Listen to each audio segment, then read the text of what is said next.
नमस्कार विद्यार्थी मित्र मैत्रिणींनो, केसागर पब्लिकेशनच्या केसागर करिअर अकॅडमी यूट्यूब चॅनलवरती तुमचं पुन्हा एकदा स्वागत आहे. अपकमिंग जी आपली एक्झाम आहे राज्यसेवा पूर्व परीक्षा 2024, राज्यसेवा 2025 आणि कंबाईन 2024 सगळ्याच परीक्षांसाठी आपण इथं लेक्चर सिरीज घेत आहोत. केसागर पब्लिकेशन तर्फे लेक्चर सिरीज पूर्णपणे मोफत आहे. याचा तुम्हाला नक्कीच फायदा होईल. ज्या पुस्तकातून आपण लेक्चर्स घेत आहोत ती पुस्तकं कुठून मागवायची, कशी मागवायची हे मी तुम्हाला प्रत्येक सेशन मध्ये सांगितलेलं आहे. तर जिओग्राफीचं काही जे हॉट टॉपिक्स आपण म्हणतो की ज्याच्यावरती आयोग तुम्हाला कायम क्वेश्चन विचारतो, तर असे टॉपिक्स आपण थोडंसं 20 दिवसामध्ये कव्हर करायचा प्रयत्न करूया.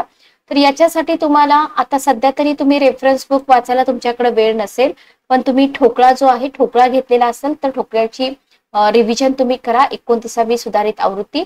आणि जे विद्यार्थी 25 साठी प्रिपरेशन करताय जिओग्राफीसाठी तुम्ही रेफरन्स बुक आतापासूनच वाचायला चालू करा. याच्यामध्ये तुम्हाला प्राकृतिक भूगोलाचं जे पुस्तक आहे सुप्र दाते सरांचं पुस्तक बेस्ट बुक आहे. याच्यामध्ये तुमचा सगळा भाग कव्हर होतो. याच्यामध्ये तुमचं आन्सर रायटिंग सुद्धा होईल जर तुम्ही 25 साठी प्रिपरेशन करणार असाल तर. बाकी इतरही पुस्तकं आहेत पण सगळं एकदम कव्हर होण्यासाठी तुम्ही हे पुस्तक वापरू शकता. ठीक आहे, ओके. तर लोकसेवा आयोग तुम्हाला राज्यसेवा पूर्व परीक्षेमध्ये काही प्राकृतिक भूगोलामधले फिक्स टॉपिक असतात, जसं की पृथ्वीचा अंतरंग असेल, ज्वालामुखी असेल, भूकंप असेल, तत्सुनामी असेल, याच्याशी रिलेटेड क्वेश्चन कायम विचारले जातात, बरोबर. तर त्याच्यापैकी जो ज्वालामुखी टॉपिक आहे, ज्वालामुखी टॉपिक आज आपण घेत आहोत. पाठीमागे जर तुम्ही पाठीमागचे क्वेश्चन पेपर काढून बघितले तर तुमच्या लक्षात येईल की काही क्वेश्चन जे होते ना इमेजेस देऊन तुम्हाला क्वेश्चन विचारले होते, क्रम लावा वगैरे, सिंडर कोण वगैरे त्याच्यावरती. ठीक आहे, ओके. काही क्वेश्चन तुम्हाला स्टेट बोर्डामधून पण आलेले होते. भूकंपाशी रिलेटेड स्पेसिफिक तुम्हाला डेट आणि जोड्या लावामध्ये क्वेश्चन विचारलेला होता. तर अशा प्रकारचे क्वेश्चन तुम्हाला राज्यसेवा पूर्व परीक्षेला येऊ शकतात. ठीक आहे, ओके, क्लिअर. तर ज्वालामुखी हा टॉपिक आपण बघूया जेणेकरून तुम्हाला इथं सगळे मार्क्स मिळतील. याच्यामध्ये आपण ज्वालामुखीची कारणं आणि परिणाम बघणार आहोत सुरुवातीला. तर लक्षात घ्या ज्वालामुखी काय आहे. आत्ताचा जर बदलता पॅटर्न तुम्ही बघितला तर तुमच्या संकल्पना क्लिअर असणं फार महत्वाचं आहे, बरोबर. तुमच्या संकल्पना ज्या आहेत ना त्या संकल्पना क्लिअर असणं फार महत्वाचं आहे. तर ज्वालामुखी म्हणजे काय आधी तुम्ही हे माहिती करून घ्या की पृथ्वीवरती बदल घडवून आणणारे आपण बघितलं मंद गतीनं आणि शीघ्र गतीनं, बरोबर. स्टेट बोर्डामधले काही टॉपिक मी कव्हर केले होते. तर पृथ्वीच्या पृष्ठभागावर बदल घडवून आणणाऱ्या शीघ्र गतीनं कार्य करणाऱ्या ज्या शक्ती आहेत त्या शक्तीपैकी एक महत्वाची जी शक्ती आहे ती म्हणजे ज्वालामुखी क्रिया, बरोबर. ओके. तर कोणत्या गतीनं? शीघ्र गतीनं. ओके. मग ज्या प्रक्रियेमुळं लक्षात घ्या भूगर्भातील तप्त अशा घनरूप, द्रवरूप आणि वायुरूप पदार्थ भूकवचाकडे किंवा भूपृष्ठाकडे येण्याच्या ज्या सगळ्या क्रिया असतात त्या क्रियांना काय म्हणतात? ज्वालामुखी क्रिया. म्हणजे ज्वालामुखी प्रक्रियेमध्ये काय होतं? भूगर्भातील तप्त अशा घनरूप, द्रवरूप आणि वायुरूप पदार्थ भूकवचाकडे किंवा भूपृष्ठाकडे येतात. या सगळ्या क्रियांना काय म्हणतात? ज्वालामुखी क्रिया म्हणतात, बरोबर. मग या ज्वालामुखी क्रियाचे काय होतात? दोन भाग पडतात. हे आतापर्यंत तुम्ही अभ्यासलं नसेल की ज्वालामुखी क्रिया जी आहे ना, आपण सुरुवातीला ज्वालामुखी क्रिया म्हणजे काय बघितलं, बरोबर. या ज्वालामुखी क्रियांचे दोन भाग पडतात. यातील पहिला प्रकार जो आहे, पहिल्या प्रकारामध्ये काय होतं? भूगर्भातील तप्त शिलारस आणि इतर तप्त वायुरूप, घनरूप पदार्थ पृष्ठभागाकडे फेकले जातात पण भूपृष्ठावरती येत नाहीत. बघा पहिला प्रकार काय आहे? पहिल्या प्रकारामध्ये भूगर्भातला तप्त शिलारस आणि इतर तप्त वायुरूप आणि घनरूप पदार्थ जे आहेत ना भूपृष्ठाकडे फेकले जातात पण भूपृष्ठामध्ये येत नाहीत, बरोबर. हा झाला पहिला प्रकार तुमचा. त्याच्यानंतर ज्वालामुखी क्रियेचा जो दुसरा प्रकार आहे, इथं काय होतं?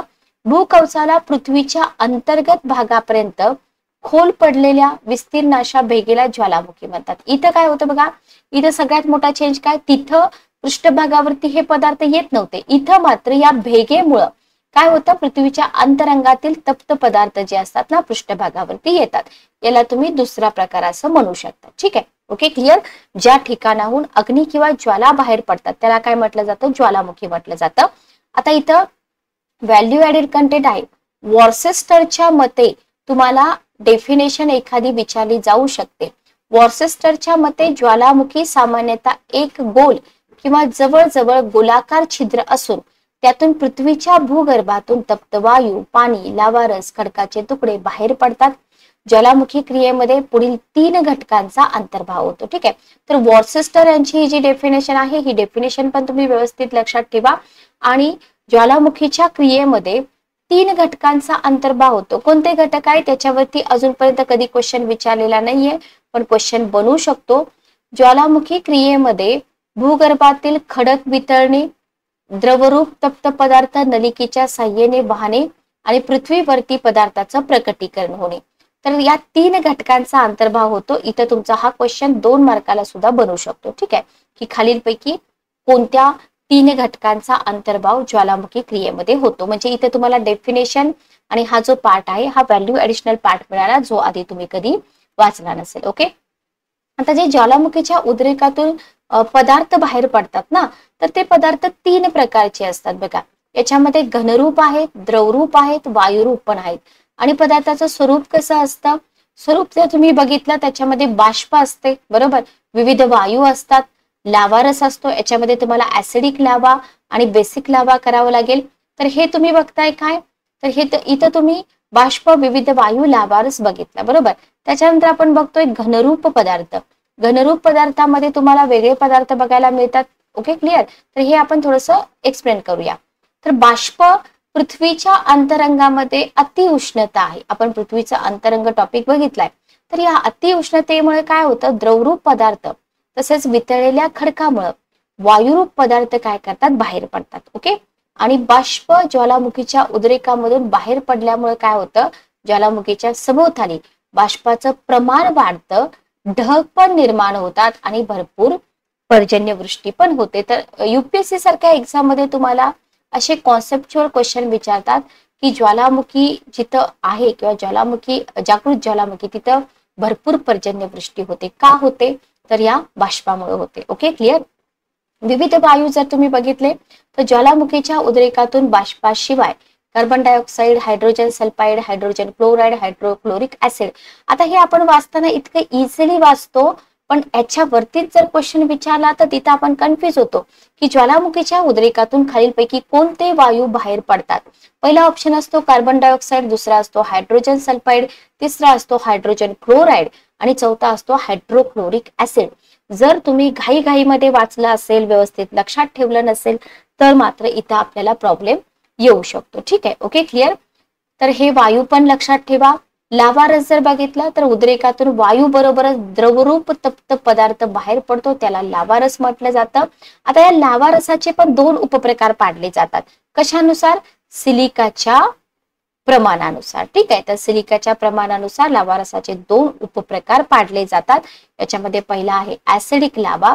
याच्यामध्ये सिलिकाचं प्रमाण 70% अथवा त्यापेक्षा जास्त असतं आणि हा लावारस अतिशय घट्ट असून वजनाने कसा असतो, हलका असतो, पिवळसर रंगाचा असतो आणि या लावारसाचा उत्कलन बिंदू जो असतो तो अतिशय उच्च असतो.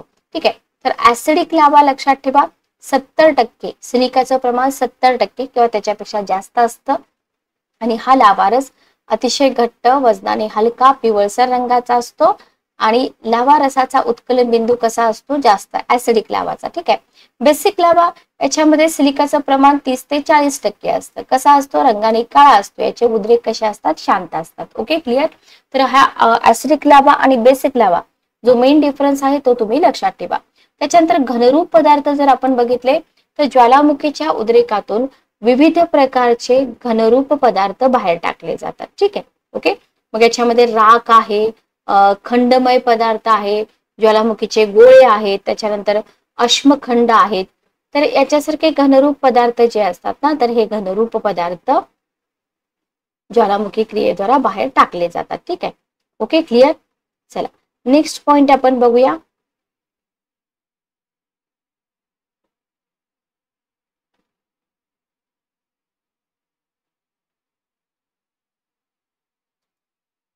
ज्वालामुखीच्या उद्रेकाची कारण. आता ज्वालामुखीच्या उद्रेकाची कारण काय आहेत, तर इथं जर आपण बघितलं तर पृथ्वीच्या अंतरंगातील तापमान. ठीक आहे, का बरं होतो ज्वालामुखीचा उद्रेक, पृथ्वीच्या अंतरंगातील तापमान आहे, पृथ्वीच्या अंतरंगातील दाब कमी होणे, वायुरूप पदार्थांचं प्रसरण होणे, कमकुवत भूकवच आहे.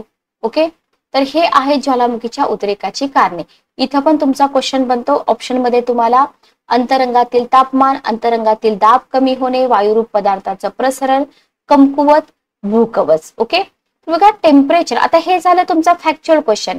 पण जर स्पेसिफिक तुम्हाला संकल्पनेवरती क्वेश्चन विचारला की पृथ्वीच्या अंतरंगातील तापमानामुळे ज्वालामुखीचा उद्रेक कसा होतो, तर इथं पण तुम्हाला क्वेश्चन विचारला होता की भूपृष्ठापासून तुम्ही भूगर्भामध्ये जसं जसं खोल जाता तस तसं काय होतं, तापमान वाढतं. तापमान वाढीचा दर 100 मीटर खोलीला 3 सेंटीग्रेड इतका आढळतो. ओके, आणि पृथ्वीची उत्पत्ती अतिउष्ण अशा तेजोगोलापासून झाली. आपण बिग बँग थेअरी वगैरे अभ्यासलेले असतात, बरोबर.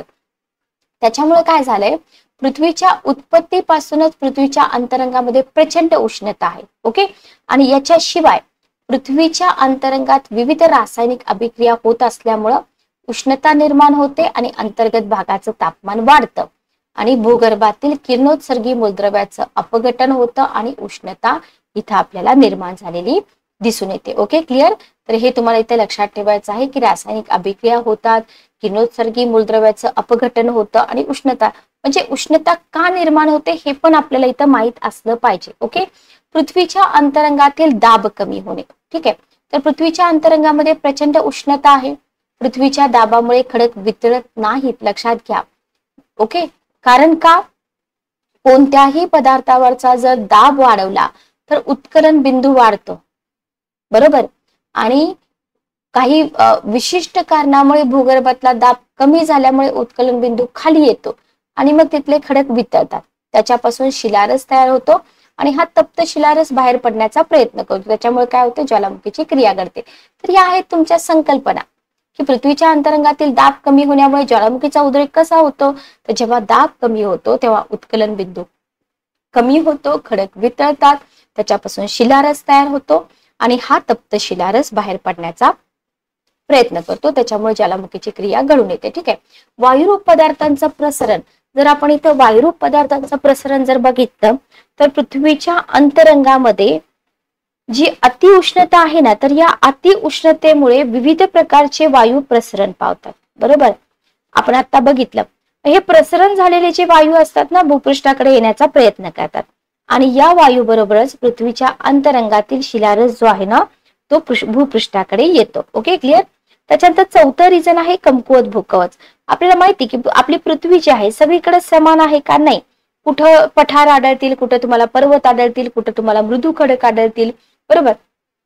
तर हे भूकवच कमकुवत असल्यामुळे भेगा पडलेल्या ठिकाणावरून काही ठिकाणी भूकवच कमकुवत आहे, बरोबर. मग तिथून तप्त वायू आणि शिलारस भूपृष्ठाकडे येण्याचा प्रयत्न करतात.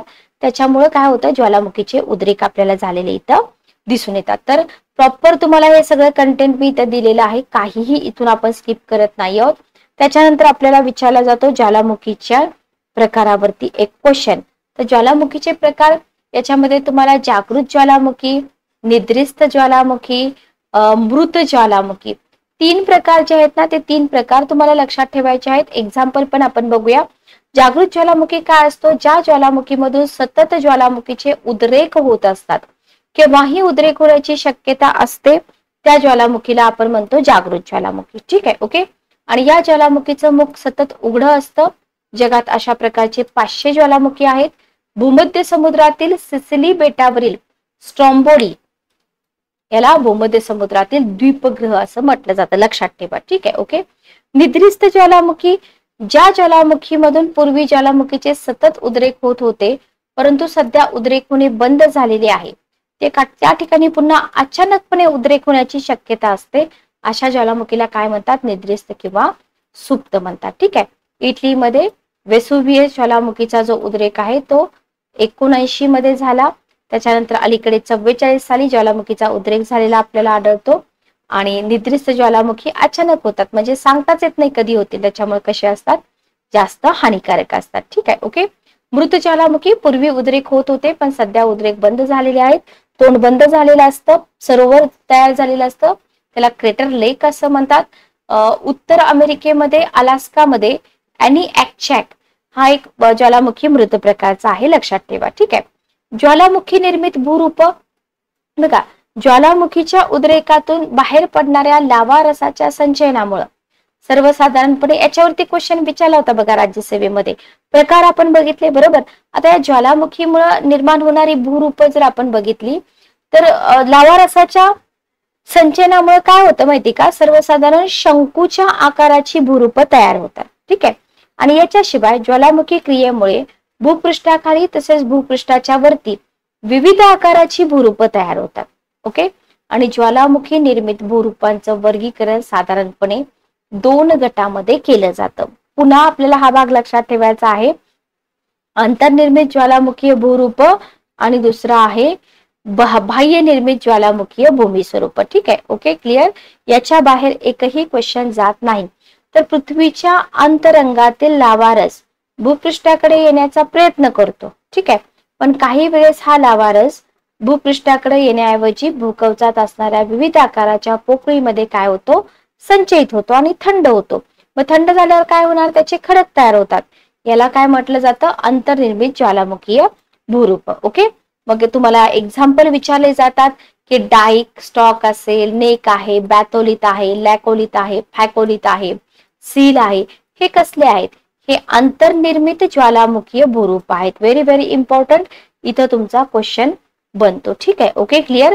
नेक्स्ट आपण बघूया बाह्य निर्मित ज्वालामुखीय भूमी स्वरूप. याच्यावरती तुम्हाला राज्यसेवेला क्वेश्चन आला होता. तर ज्वालामुखीच्या सभोवताली लावा रसाचं होतं संचयन आणि त्याला शंकूसारखा आकार प्राप्त होतो. त्याला आपण काय म्हणतो, लावा शंकू. ठीक आहे. इथे तुम्हाला डायग्राम दाखवलेली आहे. मग लावा शंकूचं ऍसिड लावा शंकू आणि बेसिक लावा शंकू असे 2 प्रकार पडतात. बरोबर. ऍसिड लावा घट्ट असतो, त्याच्यामुळे ते जास्त उंचीचे, कमी विस्ताराचे, तीव्र उताराचे शंकू तयार होतात. त्याच्यावरती क्वेश्चन नाही विचारला जाऊ शकतो. बेसिक लावा कसा असतो, पातळ असतो, पसरतो, त्याच्यामुळे कमी उंचीचे, जास्त विस्ताराचे आणि मंद उताराचे शंकू तयार झालेले आपल्याला इथं दिसून येतात.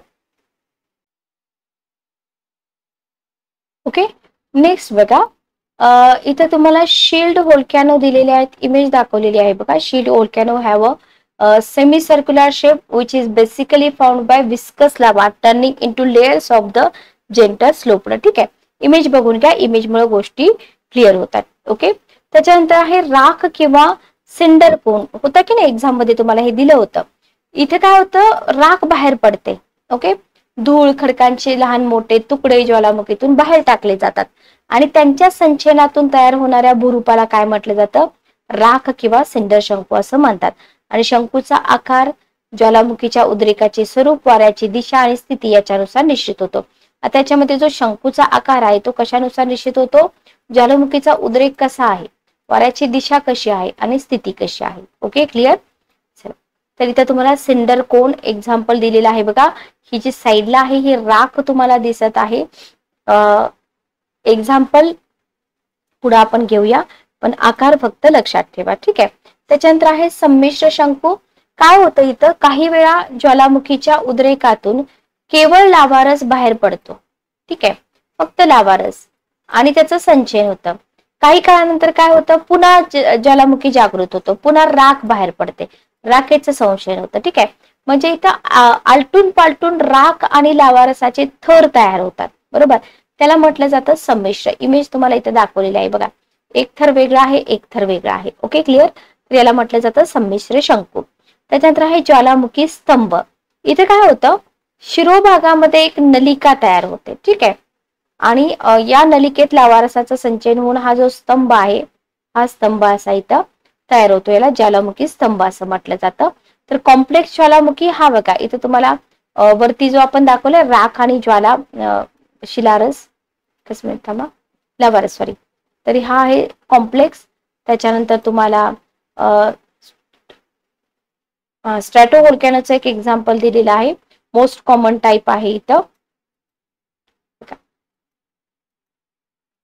त्याच्यानंतर आहे कॅल्डेरा. कॅल्डेरावरती पण आपल्याला क्वेश्चन विचारला होता बघा. क्रेटर म्हणजे काय मी तुम्हाला सांगितलं. बरोबर. तर क्रेटरच्या अतिविस्तीर्ण आकाराला काय म्हटलं जातं, कॅल्डेरा म्हटलं जातं. ओके. आणि ज्वालामुखीच्या इथे बघा, हा विस्तीर्ण आकार आहे. बरोबर. मग ज्वालामुखीच्या उद्रेकाच्या तीव्र स्फोटामुळे काय होतं, ज्वालामुखीच्या शिरोभागाचा बराचसा भाग अंतराळात फेकला जातो.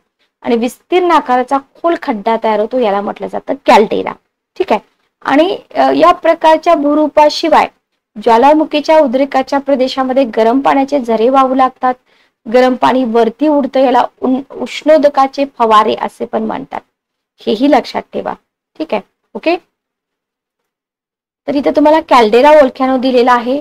इथे तुम्हाला जर तुम्ही जिओग्राफी ऑप्शनल वगैरे पुढे ठेवणार असाल तर हे तुम्हाला सगळं डिटेलमध्ये समजून घ्यावं लागतं. ठीक आहे.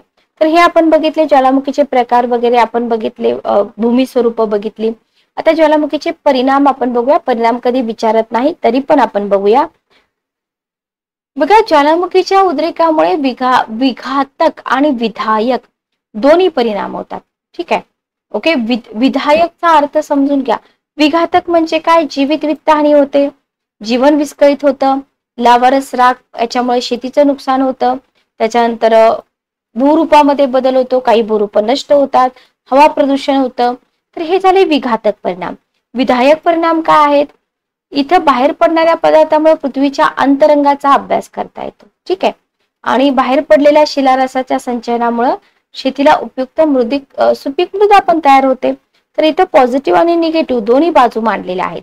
त्याच्यानंतर इथं तुम्हाला जे आपण पाठीमागं टाइप्स ऑफ व्होल्कॅनो बघितलं, तर इथं तुम्हाला व्होल्कॅनो टाइप आहे, शिल्ट व्होल्कॅनो, सिंडर कोन आहे, कॉम्पोजिट आहे, व्होल्कॅनिक आहे, कॅल्डेरा आहे. त्याचे कॅरेक्टरिस्टिक लक्षात ठेवा, एक्झाम्पल लक्षात ठेवा. इथं तुम्हाला प्लॅटो बेसाल्ट म्हटलं तर कोलंबिया रिव्हर प्लॅटो आहे. त्याच्यानंतर कॅल्डेरा म्हटलं तर क्रॅटर लेक आहे, न्यूबेरी आहे. त्याच्यानंतर लॉंग व्हॅली आहे, मेडिसिन लेक आहे, येलो स्टोन आहे. तर हे एक्झाम्पल आपल्याला इथे लक्षात ठेवावे लागतील. ठीक आहे. इथं पुन्हा तुम्हाला इमेज दाखवलेले आहेत. इरप्शनचे टाईप पण तुम्हाला विचारलेले आहेत बघा. हवाईयन ज्वालामुखी, स्ट्रॉम्बोलियन आहे, पिलियन आहे, फिशर आहे. तर हे तुम्हाला पाठीमागच्या एक्झाम मध्ये विचारलं होतं. ठीक आहे. हवाईयन तुल्य इथं काय होतं बघा, gentle lava flows which goes to the bottom of the volcano. Okay. हे सोपं आहे. इथं काय होतं बघा, from flooding which loads hot lava. त्याच्यानंतर इथं जर तुम्ही बघितलं पिलियन तुल्य, ठीक आहे, तर मशरूम क्लाउड्स इथं तयार झालेले आपल्याला दिसून येतात, त्याच्या टाईप. ठीक आहे. ओके. स्ट्रॉम्बोलियन इथं तुम्हाला स्टिकी लावा दिसतो. तर हे आपल्याला पाठीमागे एक्झाम मध्ये विचारलेलं होतं. आता व्होल्कॅनो जे आहेत ते तुम्हाला व्होल्कॅनो कुठं दिसतील जास्त, झोन विचारलेले आहेत. तर ज्वालामुखीचं जागतिक वितरण आपल्याला बघावं लागेल. जर इथं आपण बघितलं तर पृथ्वीच्या पृष्ठभागावरती ज्वालामुखीचे उद्रेक एका विशिष्ट प्रदेशामध्ये सतत होत असलेले आढळतात. ठीक आहे. बघा, पृथ्वीच्या पृष्ठभागावरती ज्वालामुखीचे जे उद्रेक आहेत ना, एका विशिष्ट प्रदेशामध्ये सतत होत असलेले आढळतात. तर इथं 3 पट्ट्यामध्ये वितरित झालेले आढळतात. जगातील ज्वालामुखीचे जे प्रदेश आहेत ना, 3 पट्ट्यामध्ये वितरित झालेले आढळतात. पहिला आहे पॅसिफिक पट्टा, दुसरा आहे युरेशियन पट्टा, तिसरा आहे अटलांटिक पट्टा. ठीक आहे. ओके. त्याच्यानंतर बघा, इथं तुम्हाला मॅप पण दाखवलेला आहे बघा. पॅसिफिक पट्टा जगातील एकूण ज्वालामुखीच्या जर तुम्ही बघितलं तर 66% ज्वालामुखी जे आहेत ना, तर या पॅसिफिक पट्ट्यामध्ये तुम्हाला दिसतील. ठीक आहे. मग इथं जर तुम्ही बघितलं तर या पट्ट्यामध्ये उत्तर आणि दक्षिण अमेरिकेचा पश्चिम किनारा, न्यूझीलंड, इंडोनेशिया, फिलिपाईन्स, जपान यांचा समावेश होतो. आणि इथं जर बघितलं तुम्ही पॅसिफिक पट्ट्यामध्ये बहुतांश ज्वालामुखी सागरी किनाऱ्याच्या पर्वतरांगेमध्ये आढळतात. ओके. एक सेपरमोनिक अभ्यासक होते, तर यांच्या ज्वालामुखी अभ्यासाचे निष्कर्ष काय सांगतात की 353 ज्वालामुखी या प्रदेशात असल्यामुळे या प्रदेशाला अग्निकंकण म्हटलं जातं. जगातला सर्वात उंच ज्वालामुखी कोटोपॅक्सी आहे आणि तो दक्षिण अमेरिकेतील अँडीज पर्वतीय प्रदेशामध्ये आहे. ठीक आहे. ओके. त्याच्यानंतर आहे युरेशियन पट्टा. युरेशियन पट्टा जर आपण बघितलं तर बघा, हा पट्टा युरोप आणि आशिया खंडातील आल्प्स आणि हिमालयाच्या पर्वतरांगावरून गेलेला आहे. या पट्ट्याची सुरुवात होते आइसलँड बेटापासून कॅनरी बेटे, भूमध्य समुद्र, इराण, बलुचिस्तान, हिमालय पर्वतरांगा, म्यानमार पर्यंत. ठीक आहे. तर त्याच्यानंतर आहे अटलांटिक पट्टा. अटलांटिक ज्वालामुखीय पट्टा सलग आढळत नाही. अटलांटिक महासागराला दक्षिण बाजूस 2 महत्वाची ज्वालामुखीय क्षेत्रे आढळतात आणि याच्याशिवाय हिंद महासागरामध्ये मॉरिशस, कोमोरो या बेटावरती मृत ज्वालामुखी आढळतात. ठीक आहे. तर ज्वालामुखीचं जर जागतिक वितरण तुम्ही बघितलं, स्पेशल म्हणलं तर पॅसिफिक पट्टा लक्षात ठेवा. अग्निकंकन वगैरे तुम्हाला विचारलं जाऊ शकतं. ठीक आहे, ओके, क्लिअर. इथं तुम्हाला मॅप दाखवलेला आहे बघा. इथं तुम्हाला रिंग ऑफ फायर, अग्निकंकन जे आपण म्हणतो ना, ते तुम्हाला इथं दाखवलेलं आहे. ठीक आहे, ओके, क्लिअर. चला, इथं तुम्हाला list of most active volcano in the world दिलेले आहेत बघा. आता हे काही जास्त विचारले जात नाहीत. वेसोव्हियस आहे, निसियरोस आहे, स्ट्रोम्बोली आहे, माउंट एटना आहे, माउंट एरबुस आहे, ला पाल्मा आहे, त्याच्यानंतर लाकागिगर आहे. तर हे तुम्ही एकदा वाचून घ्या. आणि कुठं आहेत जोड्या लावामध्ये एखादा क्वेश्चन बनू शकतो. ठीक आहे, ओके, क्लिअर. तर इथं तुम्हाला बे ऑफ बेंगाल बॅरन आयलँड दिलेला आहे. इथं तुम्हाला ज्वालामुखी दिसून येतो. ठीक आहे, ओके, क्लिअर. याच्यानंतर आपण थोडस एकच मिनिट थांबा. ओके, तर सुनामी बद्दलची इन्फॉर्मेशन आहे ती मी स्किप करते. ओके, सुनामी बद्दलची इन्फॉर्मेशन आहे ती स्किप करते. त्याच्यावरती आपल्याला जास्त क्वेश्चन विचारले जाणार नाहीत. आता इथं तुमचा जो क्लायमेटोलॉजीचा थोडाफार भाग येतो तो आपण बघूया, कारण क्लायमेटोलॉजी वरती पण क्वेश्चन विचारण्याची शक्यता कशी असते, थोडी जास्त असते. तर इथं आपल्याला कंपोजिशन ऑफ अर्थ असेल,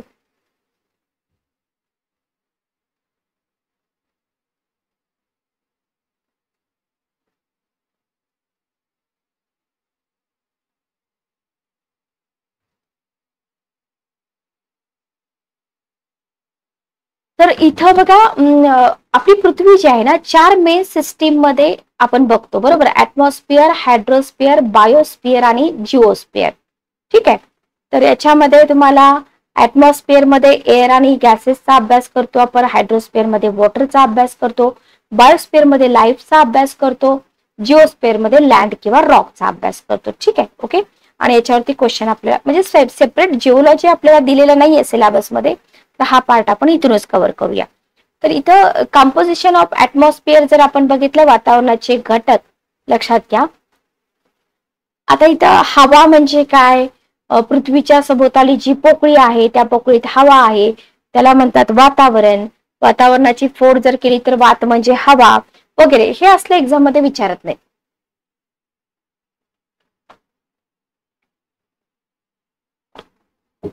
तर आपण इथं विचार केला, हे एक्झाम मध्ये विचारत नाही. तरीही 2-3 डेफिनेशन लक्षात ठेवा. पृथ्वीच्या सभोवताली असलेल्या गंधहीन, स्वादहीन, रंगहीन वायूचं जे आवरण आहे त्याला म्हटलं जातं वातावरण. पृथ्वीच्या सभोवताली वायूंच्या वेष्टनाला आवरण म्हणतात, वातावरण म्हणतात. पृथ्वीच्या सभोवताली असणाऱ्या वायू, बाष्प, धुलीकण यांच्या मिश्रणाला वातावरण म्हणतात. ठीक आहे, ओके.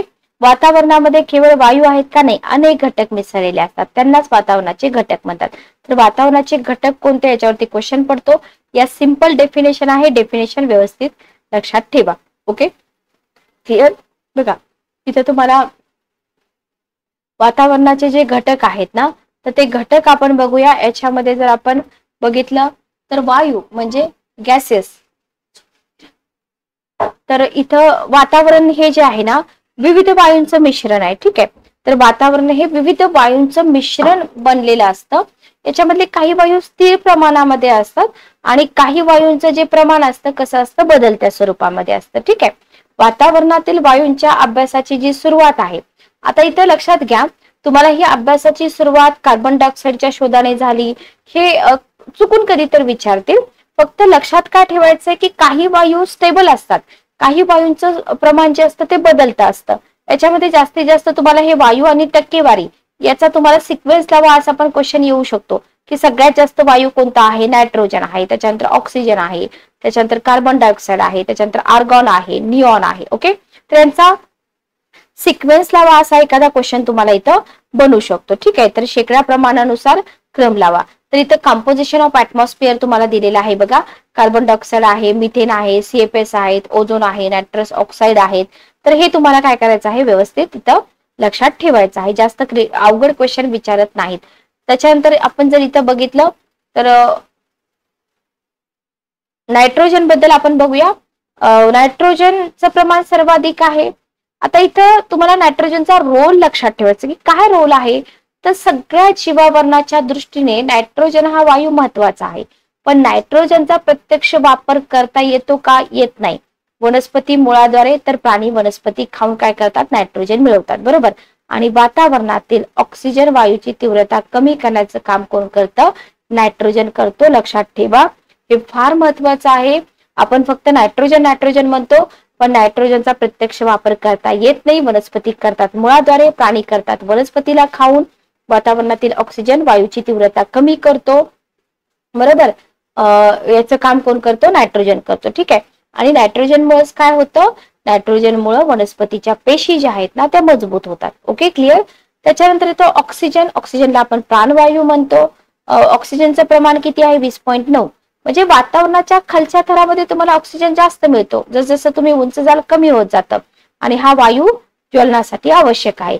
कार्बन डायऑक्साईड तिसरा महत्वाचा वायू आहे. 0.03% आहे याचा कॉन्ट्रीब्युशन. कार्बन डायऑक्साईडची निर्मिती ज्वालामुखीचे उद्रेक, वनस्पतींचं विघटन, प्राण्यांचं श्वसन याच्याद्वारे होते, बरोबर. आणि जे फोटोसिंथेसिस आहे याच्यासाठी कार्बन डायऑक्साईड वायूची आवश्यकता असते. त्याच्यानंतर ग्रीन हाऊस गॅस इफेक्ट आपण म्हणतो. कार्बन डायऑक्साईड महत्वाची भूमिका बजावतो. वाढतं औद्योगिकीकरण, स्वयंचलित वाहनं याच्यामुळे कार्बन डायऑक्साईडचं प्रमाण वाढतच आहे.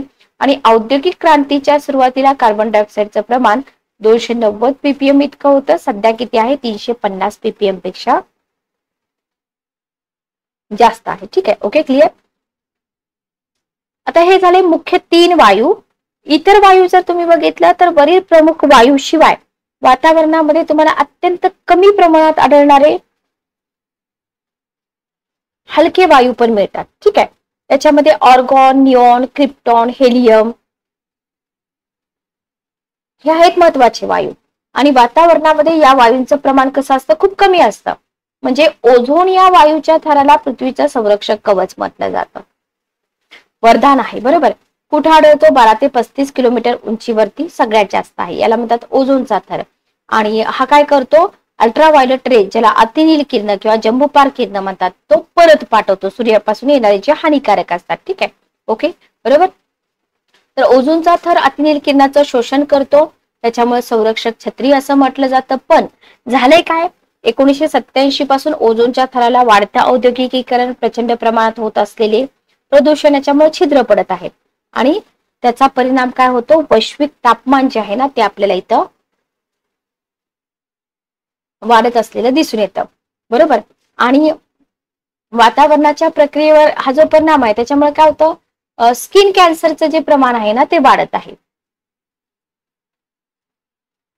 बघा, वातावरणामध्ये बाष्प वायुरूप स्थितीत आढळते. ओके, तरी सांद्रीभवन आणि वृष्टीच्या दृष्टीने बाष्पांना एक वेगळंच महत्व आहे. बघा, वातावरणामध्ये बाष्प कोणत्या स्थितीत आढळते? वायू रूपामध्ये. याच्यावरती क्वेश्चन पडला होता. सांद्रीभवन आणि वृष्टी याच्या दृष्टीने जर तुम्ही बघितलं तर बाष्पाला वेगळं महत्व आहे. बाष्प पाण्याची वायुरूप स्थिती आहे. बाष्पीभवनाच्या क्रियेद्वारा काय होतं? वातावरणात बाष्पाचं प्रमाण वाढतं, ठीक आहे. पण बाष्पाचं प्रमाण जे आहे ते स्थल काल परतत्वे बदलतं. का बदलतं? उंचीनुसार काय होतं? प्रमाण कमी कमी होत जातं. ओके, वातावरणातील एकूण बाष्पाच्या 90% बाष्प वातावरणाच्या 5 किलोमीटर उंचीपर्यंत आढळते. लक्षात ठेवा. आणि वातावरणाला बाष्पाचा पुरवठा जलाशयाच्या बाष्पीभवन आणि वनस्पतींच्या उत्सर्जनाद्वारे होतो. याच्यामुळे वातावरणात वृष्टीची, पर्जन्य, दव, दहिवर, राईम, गारा ही रूपं आढळतात, ठीक आहे. लक्षात ठेवा, वातावरणामध्ये वृष्टीची जी रूपं आढळतात, पर्जन्य आहे, दव आहे, दहिवर आहे, राईम आहे, गारा आहे, तर ही कशामुळे आढळतात? ठीक आहे, कारण बाष्पाचा पुरवठा जलाशयाच्या बाष्पीभवन आणि वनस्पतींच्या उत्सर्जनाद्वारे होत असतो, ठीक आहे. आणि बाष्पामुळे मानवाची जी त्वचा आहे ती मऊ आणि मुलायम राहते. Okay, clear. तर हे इथं आपल्याला समजून घ्यायचं आहे. त्याच्यानंतर आहे धुलीकण. बघा, वातावरणाच्या जो खालचा थर आहे, खालच्या थरामध्ये आढळतात धुलीकण, बरोबर. वातावरणातील वायू आणि बाष्प जर सोडली तर इतर घनरूप घटक वातावरणामध्ये मिसळलेले असतात, त्याला आपण धुलीकण म्हणतो. या धुलीकणाचं प्रमाण पण सगळीकडे सारखं असतं का? नसतं. त्यांचा आकार सुद्धा भिन्न भिन्न असतो, ठीक आहे. आणि धुलीकणाची जी निर्मिती असते नैसर्गिक पण होते मानवी घटकाद्वारे पण होते. यात मातीचे कण, धुराचे कण, तंतू, जीवजंतू, पालापाचोळ्याचे कण अशा कणांचा समावेश होतो. आणि वजनाने जड असणारे जे धुलीकण असतात खालच्या थरात, हलके धुलीकण वरच्या थरात असतात. आणि धुलीकण याच्यावरती क्वेश्चन पडला होता. सूर्याकडून येणारी सौरशक्ती वातावरणात शोषून घेतात. याच्याशिवाय सौरशक्तीचं विकिरण आणि परावर्तन व्हेरी व्हेरी इम्पॉर्टंट धुलीकणाद्वारे होत असते. वातावरणात असणाऱ्या याच धुलीकणामुळे आपणास सूर्योदय आणि सूर्यास्त होण्यापूर्वी संधी प्रकाश दिसून येतो. वातावरणातील धुलीकणाभोवती बाष्प आकर्षित होतात. जलबिंदू किंवा जलकण निर्माण होऊन पर्जन्य, दव, धुके आणि दहिवर इत्यादी रूप आपल्याला इथं आढळून येतात.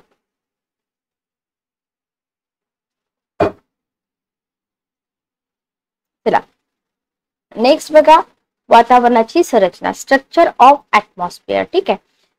तर इथं जर आपण बघितलं तर पृथ्वीच्या सभोवताली विस्तारलेलं जे वातावरण आहे अनेक थरांनी निर्माण झालेले आहे. तर याच्यावरती क्वेश्चन फार इम्पॉर्टंट पडतात बघा. तर वातावरणाचा विस्तार जो आहे ना तो अभ्यासकांनी कालानुरूप भिन्न भिन्न सांगितलाय. ठीक आहे.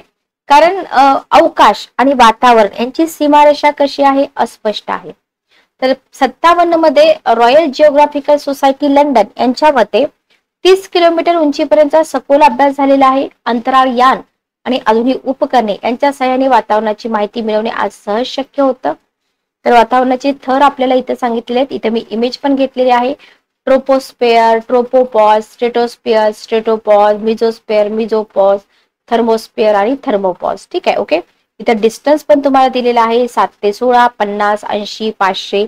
ओके. आउटर स्पेस, एक्झोस्फिअर मध्ये तुम्हाला लोनोस्फिअर आहे आणि ओझोन आहे. ठीक आहे. ओके. क्लिअर. बघूया आपण.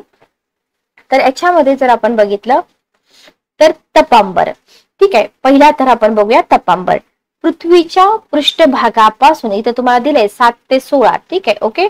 तर तपांबर 11 किलोमीटर. थोडंसं याच्यामध्ये व्हेरिएशन येऊ शकतं पण तुम्ही रेंज तीच लक्षात ठेवा.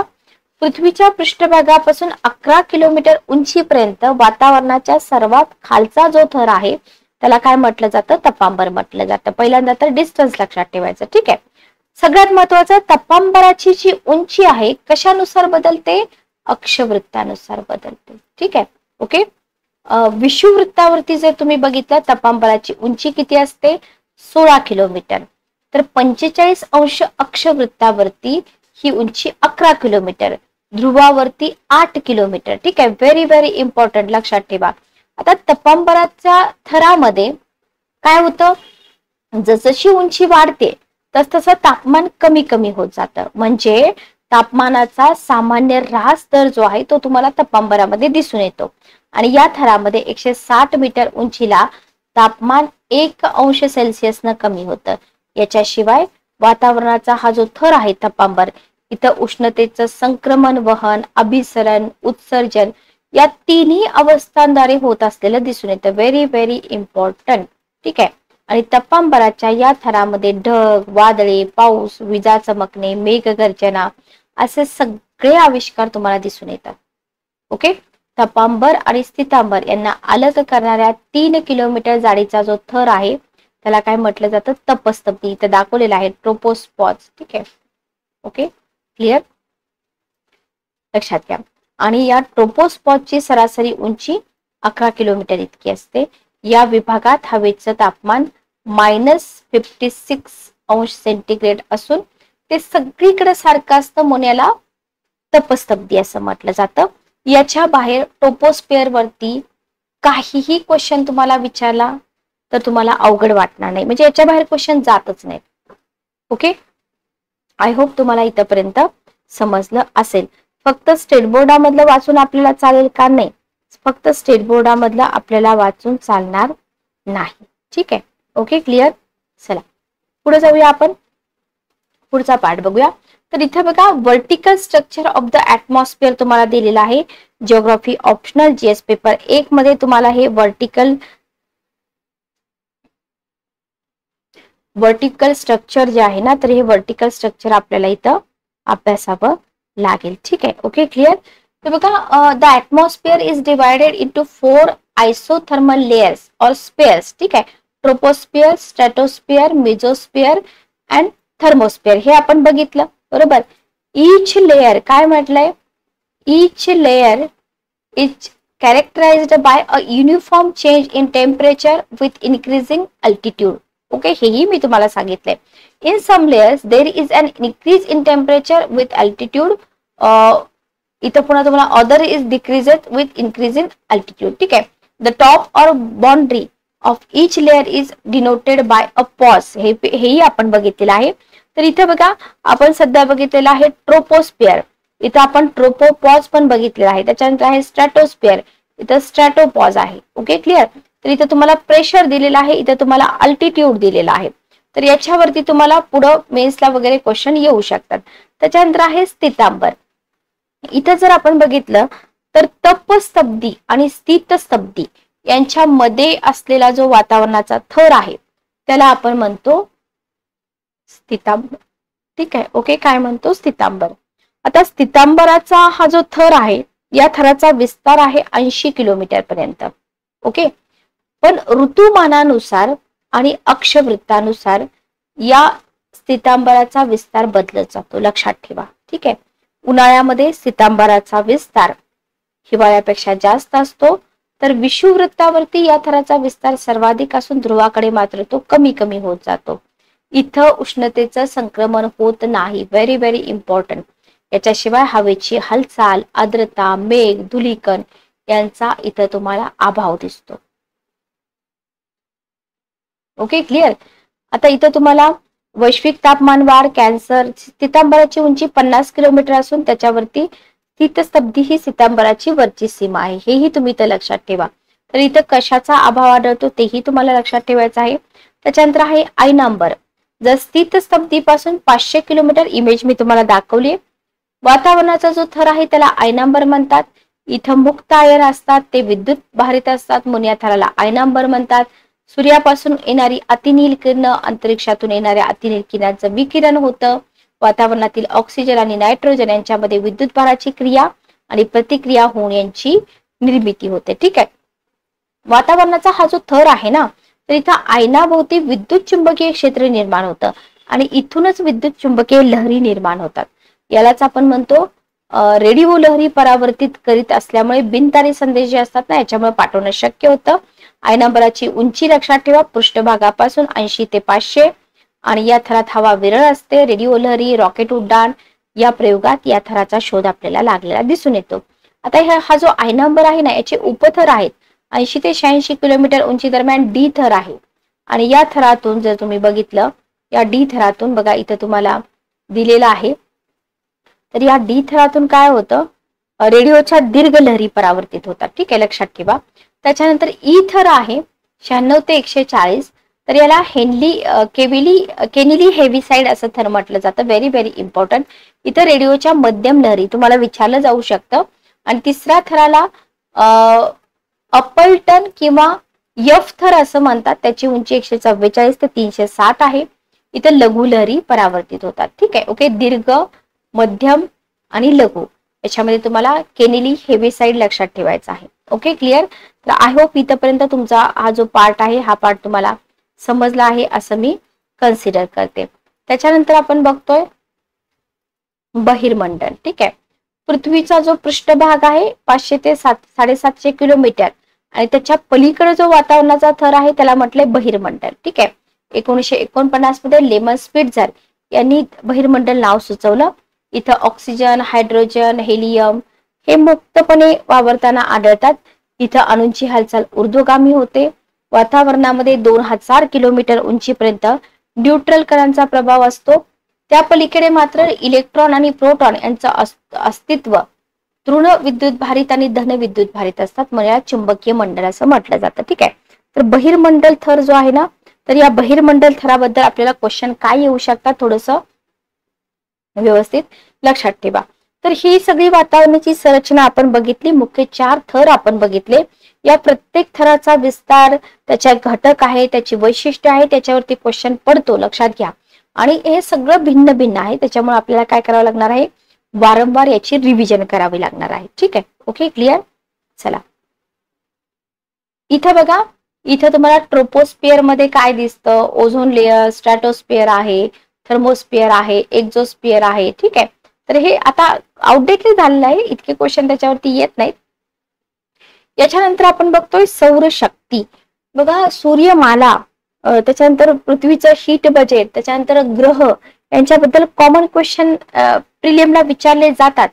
तर सूर्यमालेतले सगळे जे ग्रह असतात ना, त्यांना ऊर्जा कुणापासून मिळते? सूर्यापासून मिळते, बरोबर. पृथ्वीच्या सभोवताली जे वातावरण आहे, तर या वातावरणाला 99.97% ऊर्जा कुणापासून मिळते? सूर्यापासून मिळते, बरोबर. आणि पृथ्वीच्या सभोवताली असणाऱ्या वातावरणाला उष्णता देणाऱ्या सौरशक्तीचं स्वरूप, सौरशक्तीच्या वितरणातील भिन्नता, त्यावर परिणाम करणारे घटक, उष्णतेचं संतुलन, या सगळ्या घटकांचा अभ्यास आपल्याला इथं करायचा आहे. ठीक आहे, ओके, लक्षात घ्या. तर हवामान शास्त्रातील तापमान हे हवेचं महत्वपूर्ण अंग आहे. तापमानावरती हवेचा दाब, वारे, आर्द्रता, पर्जन्य ही हवेची इतर अंगे अवलंबून आहेत. त्याच्यामुळे काय होतं? हवेच्या तापमानाचं वितरण, तापमानाची विपरीतता, हे जे घटक आहेत ना, हे घटक खूप इम्पॉर्टंट राहतात. आणि क्लायमेटोलॉजी कॉन्सेप्ट बेस आहे हे जे म्हणतात ना, ही कॉन्सेप्ट तुम्हाला समजल्या पाहिजेत, तर तुम्हाला उत्तरे येणार आहेत, बरोबर. Okay, clear.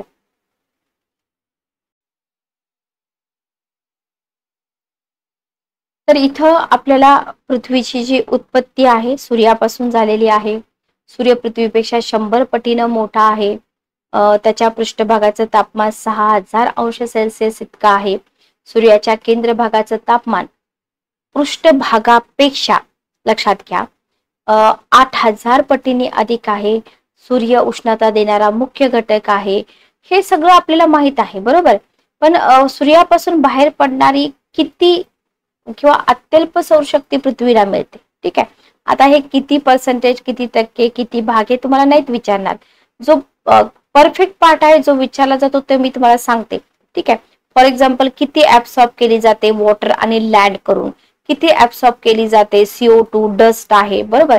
ऍब्सॉर्ब्ड बाय क्लाउड्स आहेत, त्याच्यानंतर रिफ्लेक्टेड बाय क्लाउड आहे, त्याच्यानंतर स्कॅटर्ड बाय एअर आहे. 20% जे आहे रिफ्लेक्ट केली जाते क्लाउड करून, बरोबर. त्याच्यानंतर स्कॅटर केली जाते 6%, त्याच्यानंतर 4% आहे रिफ्लेक्टेड बाय वॉटर आणि लँड सरफेस. तर हे सगळं आपल्याला पृथ्वीचं जे हीट बजेट आहे ना, पृथ्वीचं हीट बजेट आपल्याला इथं व्यवस्थित शिकायचं आहे. आउटगोईंग रेडिएशन पण आपल्याला शिकायचं आहे. ठीक आहे, ओके, क्लिअर.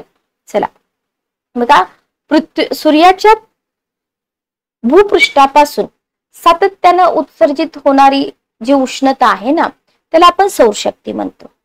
ओके. दर सेकंदाला इथं जर तुम्ही बघितलं तर किती किलोमीटर किंवा किती मैल वेगाने प्रवास करणाऱ्या विद्युत चुंबकीय लहरींच्या द्वारे, लघु लहरींच्या द्वारे सूर्याच्या पृष्ठभागापासून उत्सर्जित होणाऱ्या उष्णतेला सौरशक्ती म्हणतात. हे जे फिगर्स आहेत ना, ह्या फिगर्स थोड्याशा लक्षात ठेवा. ठीक आहे. विद्युत चुंबकीय लघु लहरी, ठीक आहे, वर्ड कोणता महत्वाचा आहे? विद्युत चुंबकीय लघु लहरींच्या द्वारे. ठीक आहे, ओके, क्लिअर. आता सूर्याच्या पृष्ठभाग जो आहे ना, तर या सूर्याच्या पृष्ठभागावरून उत्सर्जित होणारी सौरशक्ती कशाच्या स्वरूपात असते? लघु लहरींच्या स्वरूपात असते. Okay, clear. लघु लहरींच्या स्वरूपात बाहेर पडते. पदार्थाच्या अंगचं तापमान जर अत्याधिक असेल तर त्यापासून उत्सर्जित होणाऱ्या उष्णता शक्तीचं प्रमाण पण कसं असतं?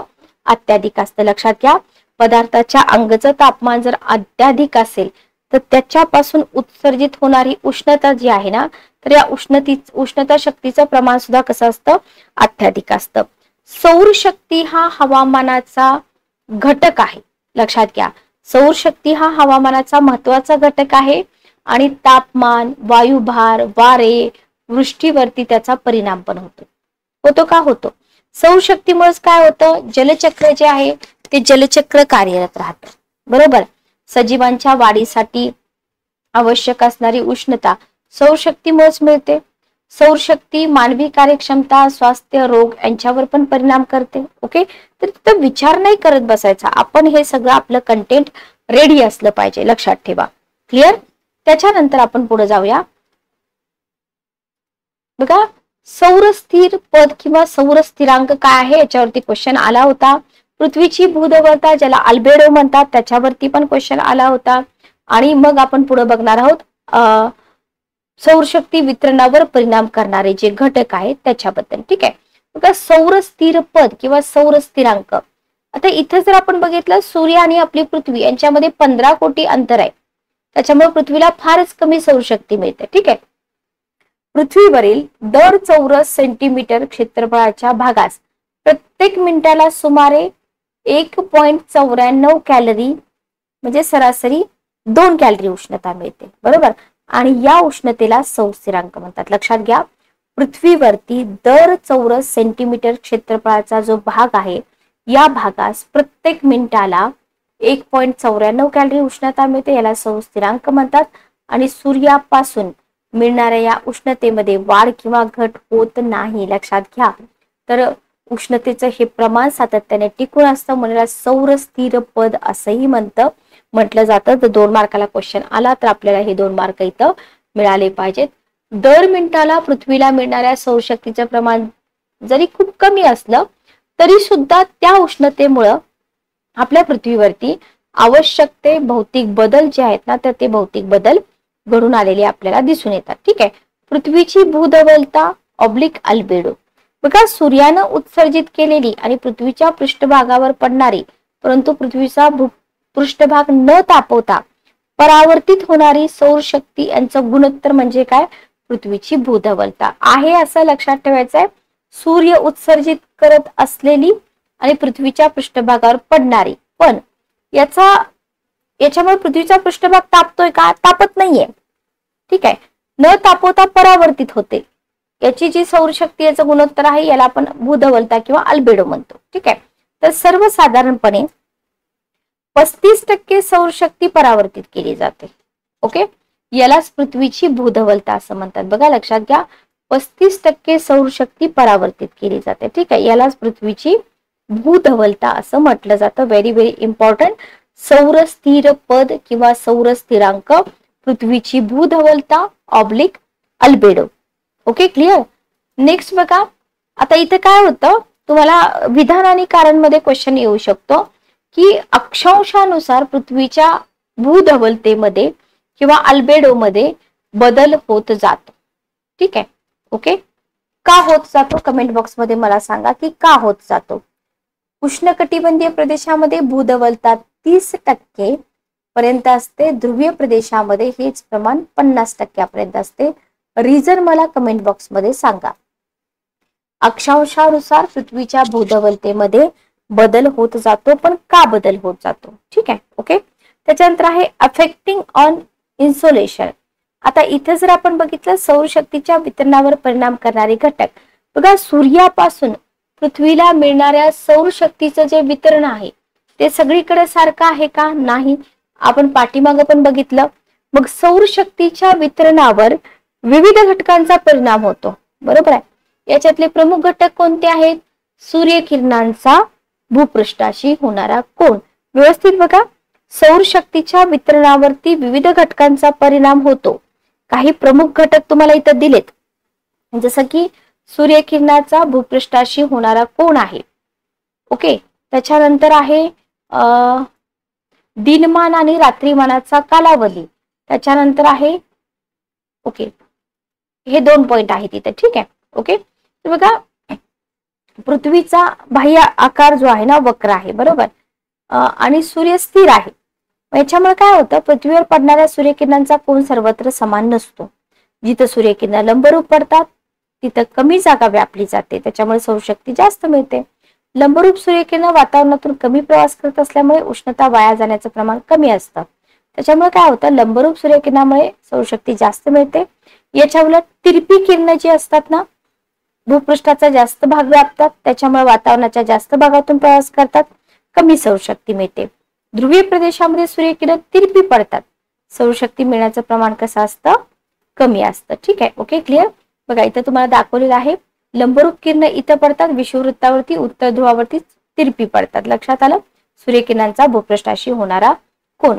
फॅक्टर्स अफेक्टिंग इन्सोलेशन तुम्हाला इथं दिलेलं आहे. बघा, सूर्याची जी किरण आहेत इथं मोर कॉन्सन्ट्रेटेड आहे, डायरेक्ट पडतायत.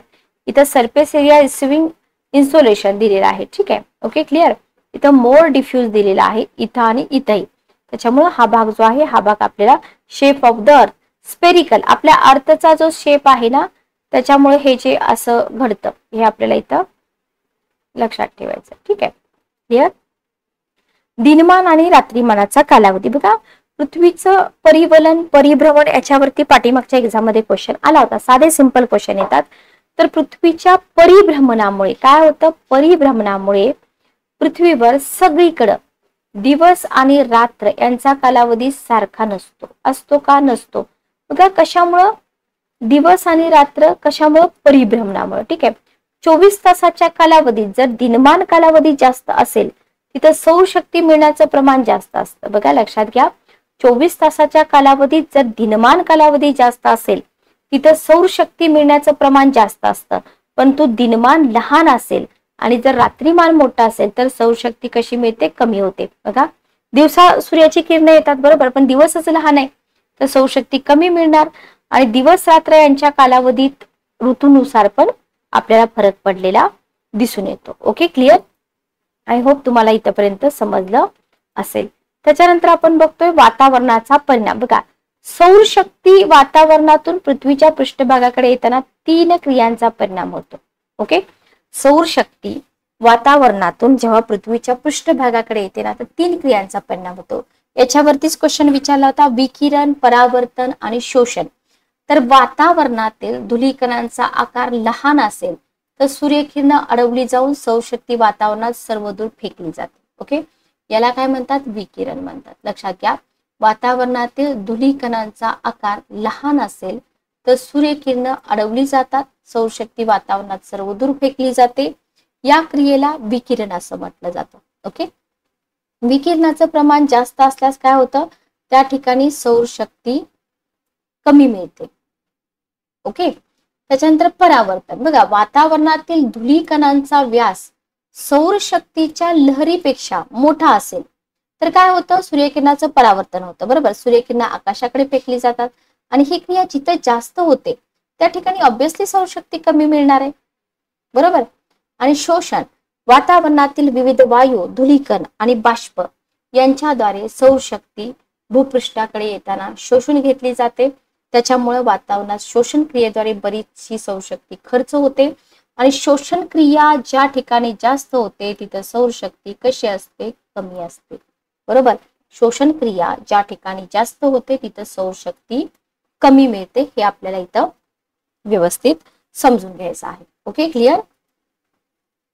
याच्यानंतर आपण बघतोय तापमान महत्वाचा घटक आहे. हवेच्या तापमानावर परिणाम करणारे घटक पण इथं तुम्हाला विचारले जातात. याच्यामध्ये अक्षांश असेल, समुद्र सानिध्य असेल, प्रचलित वारे असतील, तापमानाचं डिस्ट्रीब्युशन असेल, उष्ण कटिबंध, समशीतोष्ण कटिबंध, सगळ्यात महत्वाचा भाग आपण अभ्यासतो. ओके, तर पृथ्वीच्या हवेचे जे विविध अंग आहेत ना त्याच्यापैकी तापमान हा एक घटक महत्वपूर्ण आहे. ठीक आहे,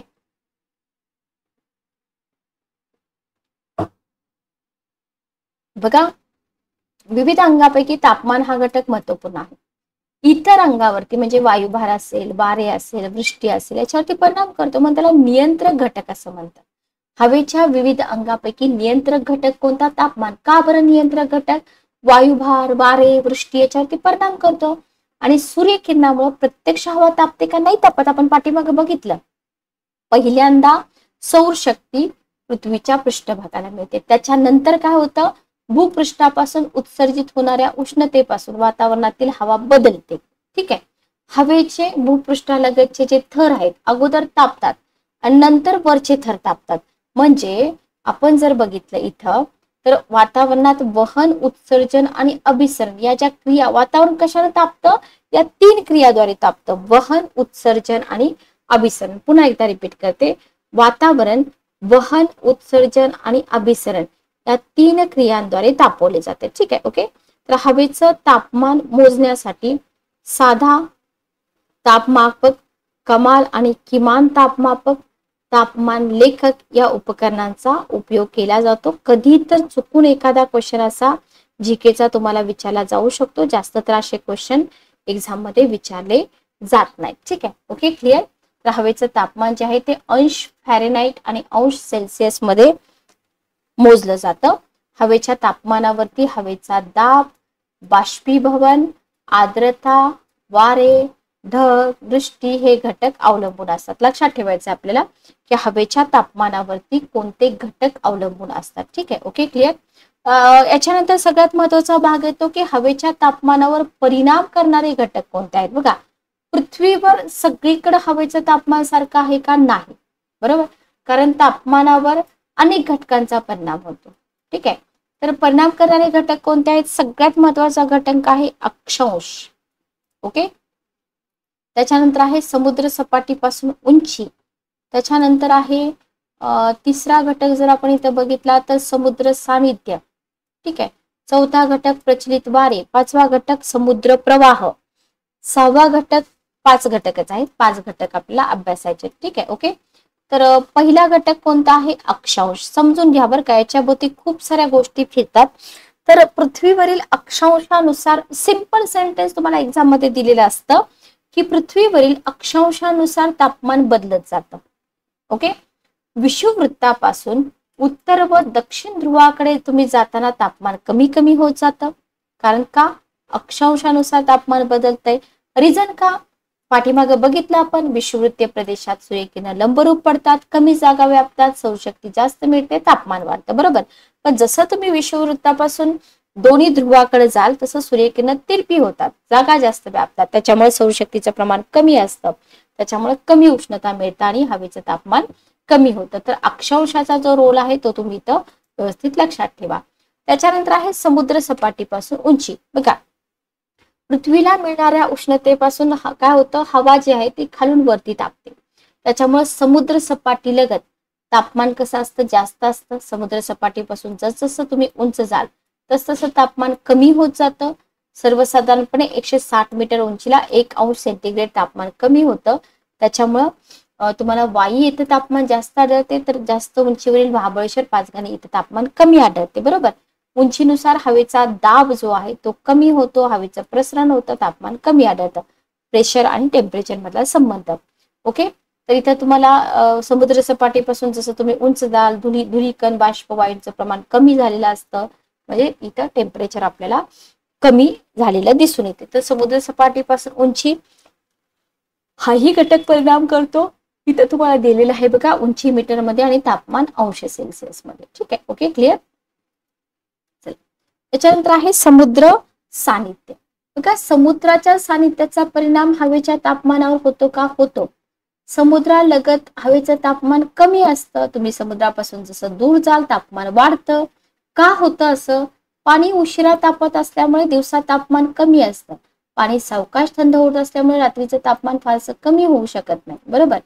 समुद्र किनाऱ्याच्या प्रदेशात दिवसाच्या समुद्राकडून जमिनीकडे वाहणाऱ्या खाऱ्या वाऱ्यामुळे, रात्री जमिनीकडून समुद्राकडे वाहणाऱ्या मतलई वाऱ्यामुळे तापमान कसं राहतं? सम राहतं, लक्षात घ्या. आणि समुद्रापासून दूर अंतरावर सागरी वाऱ्याचा समुद्र सानिध्याचा प्रभाव पडतो का? पडत नाही. जसजसं तुम्ही दूर जाल तसतसं तापमान वाढतं. तर समुद्र सानिध्य लाभलेल्या मुंबईचं तापमान कमी आहे. खंडाअंतर्गत प्रदेश असणाऱ्या नागपूरचं तापमान मात्र जास्त आहे. एक्झाम्पल तुम्ही इथं समजून घेतले पाहिजे. Okay, clear. तर हे हा एक घटक आहे. त्याच्यानंतर आहे प्रचलित वारे. एखाद्या देशात विशिष्ट काळ एकाच प्रकारचे वारे जर वाहत असतील तर त्यांचा परिणाम हवेच्या तापमानावर होतो का? होतो, लक्षात घ्या. असे वारे थंड प्रदेशावरून जर येत असतील तर तापमान कमी केलं जातं, परंतु जर हे वारे उष्ण प्रदेशाकडून येत असतील तर तापमान वाढवलं जातं. नैऋत्य मोसमी वारे समुद्रावरून येतात, त्याच्यामुळे भारतातील हवेचं तापमान कमी होतं, बरोबर. समुद्र प्रवाह उष्ण आणि थंड सागरी प्रवाह, ओशन करंट्स म्हणतो आपण, वाहतात, बरोबर. समुद्र प्रवाहांचा लगतच्या प्रदेशाच्या तापमानावर परिणाम होतो का? होतो. उष्ण प्रवाह असतील तर तापमान वाढेल, शीत प्रवाह असतील तर तापमान कमी होईल. उष्ण प्रवाहावरून वाहणारे वारे उष्णच असणारे, तापमान वाढवतात. एक्झाम्पल जर तुम्ही बघितलं, अमेरिकेच्या पूर्व आणि आग्नेय किनाऱ्यावरून गल्फ स्ट्रीम उष्ण प्रवाह येतो, त्याच्यामुळे किनाऱ्याचं तापमान वाढतं. शीत प्रवाह थंड असतात, बरोबर, त्याच्यामुळे काय होतं? तापमान कमी होतं. एक्झाम्पल लॅब्राडोर शीत प्रवाह. Okay, clear. तर हे लक्षात ठेवा. तर आय होप इथपर्यंत तुम्हाला समजलं असेल. चला, नेक्स्ट आपण बघतोय डिस्ट्रीब्युशन ऑफ टेम्परेचर. ठीक आहे, तर आपण बघतोय तापमानाचं वितरण पृथ्वीच्या पृष्ठभागावर तसेच वातावरणामध्ये हवेच्या तापमानाचे जे वितरण आहे ते समान आढळतं का? नाही आढळत. लक्षात घ्या. का नाही आढळत? हवेच्या तापमानावर परिणाम करणारे घटक आपण बघितले, बरोबर. ते घटक असमानरित्या वितरित झाले, त्याच्यामुळे तापमानाचं वितरण पण कमी जास्त आहे. आता तापमानाचं भौगोलिक वितरण जे आहे ना, तर ते दोन प्रकारे सांगितलं जातं. कसं? तापमानाचे आडव्या दिशेतील वितरण किंवा ज्याला आपण डिस्ट्रीब्युशन होरिझॉन्टल म्हणतो, क्षितिज समांतर वितरण. ठीक आहे, ओके. आणि दुसरा जो भाग आहे, एकच मिनिट मग, व्हर्टिकल डिस्ट्रीब्युशन. ठीक आहे, होरिझॉन्टल आणि व्हर्टिकल डिस्ट्रीब्युशन. आता याच्यामध्ये जर तुम्ही बघितलं तर होरिझॉन्टल डिस्ट्रीब्युशन विषुववृत्तापासून उत्तर आणि दक्षिण ध्रुवापर्यंत अक्षवृत्तानुसार तापमानात बदल होत जातो, बरोबर. आणि याच्यानुसार तापमानाचे 3 विभाग पाडले जातात. हे मी तुम्हाला बऱ्याच वेळा सांगितलं होतं की हे तुम्ही करून ठेवा, पण याच्यासाठी हा पाठीमागचा पार्ट माहित असणं खूप गरजेचं आहे. त्याच्यामध्ये बघा, इथे जर आपण बघितलं, इक्वेटर आहे, tropic of Capricorn, tropic of Cancer, horizontal distribution आहे. ठीक आहे, तर इथं तुम्हाला 26 डिग्री सेल्सिअस, 22 डिग्री सेल्सिअस, त्याच्यानंतर मायनस मध्ये जातं वगैरे वगैरे. ठीक आहे, ओके. तर बघा, उष्णकटिबंध जर आपण बघितलं तर विषुववृत्त, हे जे विषुववृत्त आहे, या विषुववृत्तापासून इथं ट्रॉपिक ऑफ कॅन्सर पर्यंत आणि ट्रॉपिक ऑफ कॅप्रिकॉन पर्यंत जर तुम्ही गेलात तर इथं तुम्हाला काय दिसून येतं? तर इथं तुम्हाला जो प्रदेश दिसून येतो त्याला उष्णकटिबंध म्हटलंय. कारण का? इथं वर्षभर सूर्यकिरण कोणत्या ना कोणत्या तरी ठिकाणी लंबरूप पडतात, बरोबर. सौरशक्ती जास्त मिळते आणि या भागामध्ये टेम्परेचर, हा जो भाग आहे ना, हा जो सगळा भाग आहे, या भागामध्ये टेम्परेचर तुम्हाला जास्त दिसून येतं. ठीक आहे, ओके, क्लिअर, लक्षात आलं. त्याच्यानंतर आहे समशीतोष्ण कटिबंध. समशीतोष्ण कटिबंध दोन्ही भागामध्ये, नॉर्थ टेम्परेट झोन आणि साऊथ टेम्परेट झोन. ठीक आहे, ओके, क्लिअर. तर इथं बघा, तुम्हाला दोन्ही गोलार्धामध्ये डॅश डॅश या अक्षवृत्त्या दरम्यान असणाऱ्या प्रदेशाला समशीतोष्ण कटिबंध म्हणतात, असाही क्वेश्चन येतो. ठीक आहे, मग इथं काय होतं, या प्रदेशामध्ये उन्हाळ्यामध्ये तापमान उष्ण, हिवाळ्यामध्ये शीत असतं. कारण का? इथं जी सूर्यकिरण पडतात ना, तिरपी पडतात, त्याच्यामुळे टेम्परेचर मध्यम असतं. लक्षात आलं. तर हा जो भाग आहे, इथं तुम्हाला मी पेन चेंज करते, या भागामध्ये नॉर्थ टेम्परेट झोन आणि साऊथ टेम्परेट झोन, इथं तुम्हाला मध्यम टेम्परेचर दिसून येईल, इथं तुम्हाला जास्त टेम्परेचर दिसून येईल. ठीक आहे, ओके, क्लिअर. त्याच्यानंतर आहे शीत कटिबंध. हा पण तुम्हाला दोन्ही गोलार्धामध्ये मिळतो, उत्तर आणि दक्षिण गोलार्धामध्ये आर्टिक वृत्त आणि अंटार्क्टिक वृत्त, ते तुम्हाला 90 उत्तर दक्षिण ध्रुवाच्या दरम्यान जो प्रदेश आहे त्याला शीत कटिबंध म्हणतात. ठीक आहे, इथं खूपच तिरपी पडतात, सौरशक्ती कमी मिळते, तापमान अतिशय कमी होतं. ओके, इथपर्यंत सगळ्यांना माहिती आहे. आता पृथ्वीवरील तापमानाचं क्षितिज समांतर वितरण जे आहे, तर क्षितिज समांतर वितरण दर्शवण्यासाठी काय केलं जातं? समताप रेषा काढल्या जातात. का काढल्या जातात समताप रेषा? तर तापमानाचं क्षितिज समांतर वितरण दर्शवण्यासाठी. ठीक आहे, ओके. नकाशावरती समान तापमानाची स्थळं जोडणाऱ्या ज्या रेषा असतात त्यांना म्हटलं जातं समताप रेषा. ठीक आहे, ओके. नकाशावरती समताप रेषा काढताना प्रत्येक स्थळाचं समुद्र सपाटीपासूनचं तापमान काढलं जातं. लक्षात घ्या. उदाहरणार्थ, समुद्र सपाटीपासून 800 मीटर उंचीवर असणाऱ्या या शहराचं तापमान 20 डिग्री सेंटीग्रेड आहे, बरोबर. आणि 160 मीटर उंचीवर असणाऱ्या तापमानाचा जो राजदर जर तुम्ही इथं बघितला तर 25 सेंटीग्रेड होईल. ओके, त्याच्यामुळे समताप रेषा त्या स्थळांचं वास्तव तापमान दर्शवतात का? नाही दर्शवत. लक्षात घ्या. ठीक आहे, ओके. समुद्र सपाटीपासूनचं तापमान काढतात. जानेवारी आणि जुलै हे 2 महिने अनुक्रमे हिवाळा आणि उन्हाळ्याचं प्रतिनिधित्व करतात. आणि या दोन्ही महिन्यातील समताप रेषांचे पृथ्वीच्या नकाशावरचं निरीक्षण केलं तर तुम्हाला काय आढळतं? बघा इथं, लो अँगल इनकमिंग सनलाइट. ठीक आहे, नॉर्थ पोल, साऊथ पोल, हे सूर्याची किरण कशी पडतात. तर या समताप रेषा ज्या आहेत ना, तर या समताप रेषा सर्वसाधारणपणे नकाशावरती कशा जातात? पूर्व पश्चिम जातात. ठीक आहे, त्या अक्षवृत्तांना समांतर असतात. अक्षवृत्तांचा परिणाम पृथ्वीवरील तापमानाच्या वितरणावर होत असल्याचं सिद्ध होतं. ओके, जर समुद्र आणि भूभागाची सीमा तुम्ही बघितलं तर इथं या रेषा वाकलेल्या दिसतात तुम्हाला. समुद्रावर या रेषा एकमेकांना समांतर असतात, मात्र भूभागावर रेषा नागमोडी आकाराच्या आढळतात. ठीक आहे, लक्षात ठेवा. समुद्र किनाऱ्यावरून जर उष्ण प्रवाह वाहत असेल तर या रेषा ध्रुवाकडे, तर शीत प्रवाह वाहत असेल तर विषुववृत्ताकडे झुकलेल्या दिसतात. दोन समताप्रदेशामधलं अंतर कमी असल्यास त्या ठिकाणी तापमानामध्ये शीघ्र बदल होतो. जर अंतर जास्त असेल तर मंद बदल होतो. म्हणजे तुम्ही काय करू शकता, समताप रेषांच्या सहाय्याने संपूर्ण जगभराचं जे तापमान आहे ना, त्याचं जे वितरण आहे ते वितरण तुम्ही इथं स्पष्ट करू शकता. तर आपण ही सगळी इन्फॉर्मेशन कशाबद्दल बघितली, समताप रेषांबद्दल बघितली. आधी समताप रेषा म्हणजे काय ते तुम्ही लक्षात घ्या. तर इथं आपलं तापमानाचं जे हॉरिझॉन्टल डिस्ट्रीब्युशन आहे तर ते हॉरिझॉन्टल डिस्ट्रीब्युशन संपतं. ठीक आहे, त्याच्यानंतर आपण बघणार आहोत vertical distribution of temperature.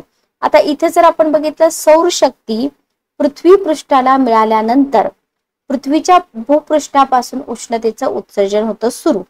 Okay, त्याच्यामुळे सर्वप्रथम पृथ्वीच्या पृष्ठभागालगतच्या वातावरणाच्या थराचं तापमान वाढू लागतं.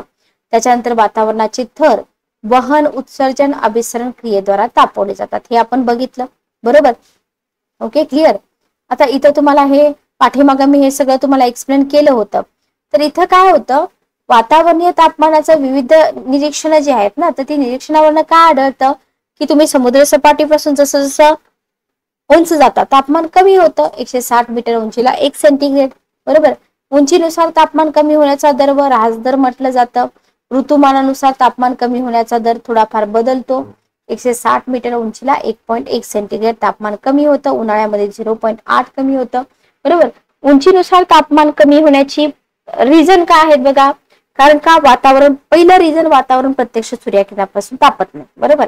सौरशक्ती प्रथम पृथ्वीचा पृष्ठभाग तापवते, नंतर उष्णता उत्सर्जनाने खालचे थर तापवले जातात, त्याच्यानंतर त्याच्या वरचे थर तापवले जातात. त्याच्यामुळे काय होतं, कमी उंचीवरती जास्त तापमान, जास्त उंचीवर कमी तापमान असं आपल्याला दिसून येतं. Okay, clear. सोपं आहे, पाठीमागे झालेलं आहे, त्याच्यामुळे मी थोडंसं इथं फास्ट घेत आहे. आय होप तुम्हाला इथंपर्यंत समजलं असेल. कॉन्सेप्ट समजून घेणं खूप महत्वाचं आहे. मी तुम्हाला वारंवार सांगते की संकल्पना समजून घ्या.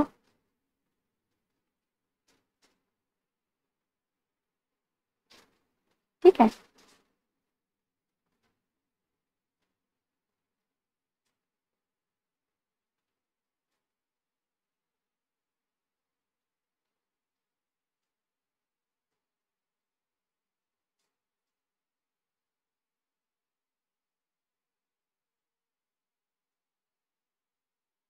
चला नेक्स्ट बघा, आपण बघितलं होतं की वातावरणाच्या खालच्या थरामध्ये बाष्प, वायू, धुलीकणांचं प्रमाण जास्त असतं, बरोबर.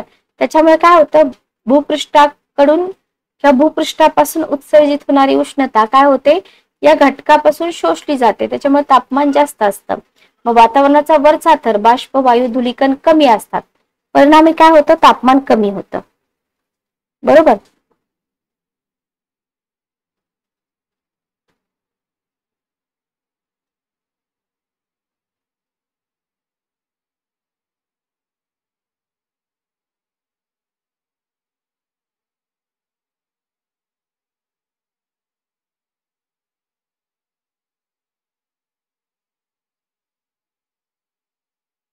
ओके, तर समुद्र सपाटीलगत हवेचा दाब कसा असतो, जास्त असतो, बरोबर. त्याच्यामुळं तिथं जर तुम्ही बघितलं तर हवेचे थर दाट असतात, त्याच्यामुळे हवेचं तापमान कसं असतं, जास्त असतं. पण उंचीनुसार काय होतं, हवेचं थर विरळ होत जातात, त्याच्यामुळे टेम्परेचर जे आहे ना, तर ते टेम्परेचर कमी होतं. Okay, clear. तर हे आपल्याला इथे लक्षात ठेवायचं आहे. त्याच्यानंतर आपल्याला अजून कोणते मुद्दे लक्षात ठेवायचे आहेत, जास्त काही अवघड नाहीये.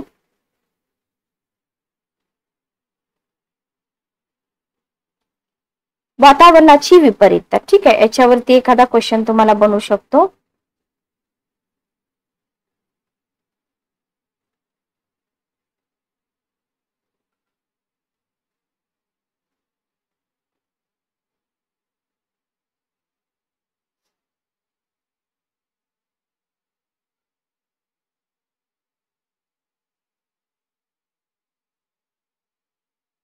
चला बघा, तापमानाची विपरीतता म्हणजे काय, बघा, समुद्र सपाटीपासून उंचीनुसार तापमान कमी कमी होत जातं, बरोबर. यालाच तापमानाचा सामान्य ऱ्हास दर म्हणतात, हे आपण बघितलं होतं. ठीक आहे. पण विशिष्ट परिस्थितीमध्ये काय होतं, उंचीनुसार टेम्परेचर कमी होण्याच्या ऐवजी टेम्परेचर वाढतं. याला म्हणतात तापमानाची विपरीतता. म्हणजेच काय, उंचीनुसार तापमान कमी होण्याऐवजी वाढलेलं आढळतं, याला तापमानाची विपरीतता म्हणतात. मग हे का होतं, पहिला प्रश्न का होतं, बरोबर. आणि तापमानाची विपरीतता होण्यासाठी अनुकूल परिस्थिती काय आहे. बघा, तापमानाची विपरीतता सगळीकडेच आढळते का, नाही. पण एक सिच्युएशन आहे, ती सिच्युएशन जर असेल तर तापमानाची विपरीतता आढळते. म्हणजे कोणती सिच्युएशन, पर्वतीय प्रदेश आहे, त्याच्यानंतर हिवाळा ऋतू, निरभ्र आकाश, स्थिर हवा, बर्फाच्छादित प्रदेश आहे, तर असं असेल तर तुम्हाला तापमानाची विपरीतता दिसून येते. तर पर्वतीय प्रदेश, बघा, पर्वतीय प्रदेशामध्ये दऱ्या असतात, बरोबर. मग दरीच्या ठिकाणी काय होतं, रात्रीच्या वेळी पर्वताचे माथे आणि दऱ्याचे जे काठ असतात ते लवकर थंड होतात. पण आतमध्ये जर तुम्ही बघितलं, दरी जी आहे ना, त्या दरीमधली हवा कशी असते, उष्ण असते, बरोबर. आता हा पर्वत आहे, ओके, इकडे एक पर्वत आहे असं आपण कन्सिडर करूया. तर काठावरील थंड हवा जड असल्यामुळे काय होते, उतारावरून घसरत घसरत दरीच्या तळाकडे येतं. आणि याच वेळी दरीच्या खालच्या थरात हवा थंड असते आणि दरीमध्ये उंचीनुसार तापमान आपल्याला वाढताना इथं दिसून येतं. तर इथं तुम्हाला तापमानाची विपरीतता, अशी जर सिच्युएशन असेल तर तुम्हाला इथं तापमानाची विपरीतता दिसून येते. ठीक आहे, ओके, क्लिअर. आय होप तुम्हाला समजलं असेल. सेकंड कंडिशन काय आहे, बघा, सेकंड कंडिशन ही आहे की हिवाळा ऋतू. ठीक आहे, हिवाळ्यात दिवसाचा कालावधी कसा असतो,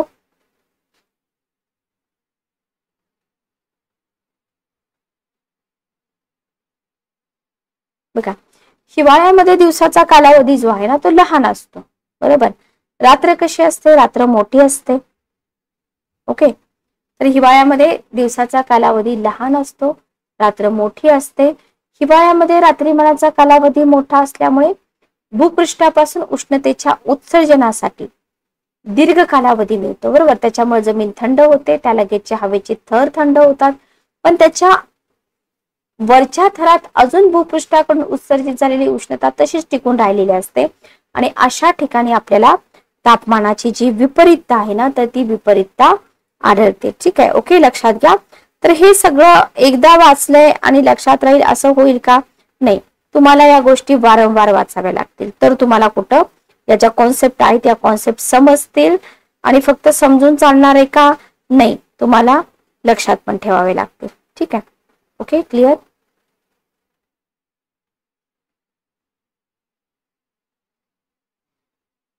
नेक्स्ट बघा, निरभ्र आकाश. आता इथे जर आपण बघितलं, आकाश निरभ्र असल्यास भूपृष्ठाकडून उष्णता उत्सर्जन मोठ्या प्रमाणावर होते, बरोबर. त्याच्यामुळे भूपृष्ठ थंड होतात, वातावरणाचे खालचे थर थंड होतात, पण त्याच्या वरील वातावरणाच्या थरांचं तापमान जास्त असतं. मग तुम्हाला इथं काय दिसते, ऑब्विसली तुम्हाला इथं विपरीतता दिसून येते, बरोबर.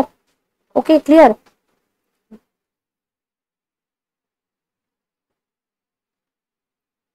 तर गोष्टी समजून घ्या. गोष्टी समजून घेण्याने काय होणार आहे, आपल्याला इथं कितीही कॉम्प्लिकेटेड आणि कसाही क्वेश्चन विचारू द्या, आपल्याला आन्सर्स इथं लिहिता येणार आहेत. ठीक आहे, ओके, क्लिअर. स्थिर हवा, तर हवा स्थिर असल्यास वातावरणात उष्णतेचं वहन वेगानं होतं, बरोबर. त्याच्यामुळे वातावरणाची विपरीतता घडून येऊ शकते. याच्या उलट हवा जर अस्थिर असेल तर भिन्न तापमानाची हवा एकत्र मिसळेल, तापमान सगळीकडे सारखं राहील. ओके, त्याच्यानंतर आहे बर्फाच्छादित प्रदेश. काय होतं, बर्फाच्या सानिध्यामुळे भूपृष्ठालगतची हवा अतिशय थंड होते, पण उंचीवरील हवेचे थर उत्सर्जनाने उबदार राहतात, तापमानाची विपरीतता आढळते. ओके, तर या विपरीततेमुळे धुकं पडतं. धुके पिके आणि वनस्पतींना मारक असते, त्याच्यामुळं आपण म्हणू शकतो की तापमानाची जी विपरीतता आहे ना, त्याच्यामुळे हवेचं प्रदूषण होतं. का होतं ते देखील आपल्याला इथं समजलं आता, बरोबर. तर ह्या कॉन्सेप्ट आहेत त्या व्यवस्थित समजून घ्या. आता इथं तुम्हाला तापमानाच्या विपरीततेचे प्रकार पण अभ्यासायचे. याच्यामध्ये भूपृष्ठ विपरीतता आहे, उच्च वातावरणीय विपरीतता आहे, संपर्कीय विपरीतता आहेत. ठीक आहे, ओके. जर क्वेश्चन विचारले तर इथं आश्चर्यचकित होऊ नका. तर भूपृष्ठीय विपरीतता, हिवाळा ऋतू, स्वच्छ हवा, निरभ्र आकाश, बर्फाचं आच्छादन जर असेल तर त्याला लागून असणाऱ्या वातावरणाच्या थराचं तापमान कसं असतं? खूप कमी असतं, बरोबर. परंतु हवेच्या वरच्या थराचं तापमान जास्त असल्यामुळे काय होतं? तापमानाची विपरीतता घडून येते. याला काय म्हणतो आपण? भूपृष्ठीय विपरीतता असं म्हणतो. लक्षात आलं? तर भूपृष्ठीय विपरीतता म्हणजे काय हे तुम्हाला इथं समजून घ्यायचं आहे. उच्च वातावरणीय विपरीतता बघा, अति उंचीवरील वातावरणात वायूची अस्थिरता निर्माण होते, बरोबर. मग वायू राशींची अधोगामी आणि ऊर्ध्वगामी हालचाल होते आणि या हालचालीमुळे काय होतं? थंड हवा खालच्या बाजूला, उष्ण हवा वरच्या बाजूला. याच्यामुळे काय होतं? उच्च वातावरणीय विपरीतता तुम्हाला दिसून येते. संपर्कीय विपरीतता, काही ठिकाणी उष्ण आणि थंड वायुराशी एकत्र येतात आणि या वायुराशींच्या सीमेवर थंड वायुराशी खाली येतात, बरोबर. उष्ण वायुराशी कशा असतात? हलके असतात, त्या वर जातात. लक्षात आलं? याला तुम्ही मग कमी उंचीवरती तापमान कमी दिसतं, जास्त उंचीवरती जास्त दिसतं, याला तुम्ही म्हणणार संपर्कीय विपरीतता. तर विपरीततेचे जे 3 टाईप आहेत ते 3 टाईप पण तुम्ही इथं व्यवस्थित लक्षात ठेवा. Okay, clear. नेक्स्ट बघा, हवेचे दाबपट्टे. याच्यामध्ये तुम्हाला ऍटमॉस्फेरिक प्रेशर, हवेचे दाबपट्ट्यांवरती डायरेक्ट क्वेश्चन तुम्हाला विचारले जातात. पण दाबपट्टे समजून घेतल्यानंतर तुम्हाला पुढचा भाग जो आहे ना तो जास्त सोपा जातो. ठीक आहे, ओके, क्लिअर. चला बघूया आपण. बघा, ऍटमॉस्फेरिक प्रेशर. आता इथं तुम्ही जेव्हा हवामानशास्त्राचा अभ्यास करता तर हवामानशास्त्राचा अभ्यास करताना हवेचा दाब जो आहे ना, आपण बोललो की टेम्परेचर आणि प्रेशर हे सगळ्यात जास्त महत्वाचं आहे. तर हवेच्या दाबाची माहिती असणं आवश्यक आहे. हवेच्या दाबावरच काय अवलंबून असतात? वारे अवलंबून असतात, लक्षात घ्या, बरोबर. आणि या वाऱ्याचा जो परिणाम आहे कशावरती होतो? तापमान आणि वृष्टीवरती होतो. त्याच्यामुळे हवामान नियंत्रण करणारा जो घटक आहे म्हणून हवेच्या दाबाकडे पाहिले जातं. हवेला वजन असते का? असते. 1651 मध्ये ऑटो फॉन गेरिक या जर्मन शास्त्रज्ञाने सिद्ध केलं, बरोबर. मग हवेच्या वजनामुळे निर्माण होणारा जो दाब आहे त्याला वायुभार असं म्हटलं जातं, लक्षात घ्या. तर याला वायुभार का म्हटलं जातं? हवेला वजन आहे आणि त्याच्यामुळं जो दाब निर्माण होतो त्याला वायुभार असं म्हटलं जातं. हवेचा जो दाब आहे तो इंच, पौंड, किलोग्रॅम, सेंटीमीटर व मिलीबार या एककामध्ये मोजला जातो. आता वायुभार मोजण्यासाठी निर्द्रव वायुभार मापक, 14 वायुभार मापक, वायुभार लेखक हे काय आपल्याला एक्झाम मध्ये विचारत नाहीत. असलं जीके कंटेंट तुम्हाला सरळ सेवा एक्झामला विचारलं जातं. ठीक आहे, ओके, क्लिअर.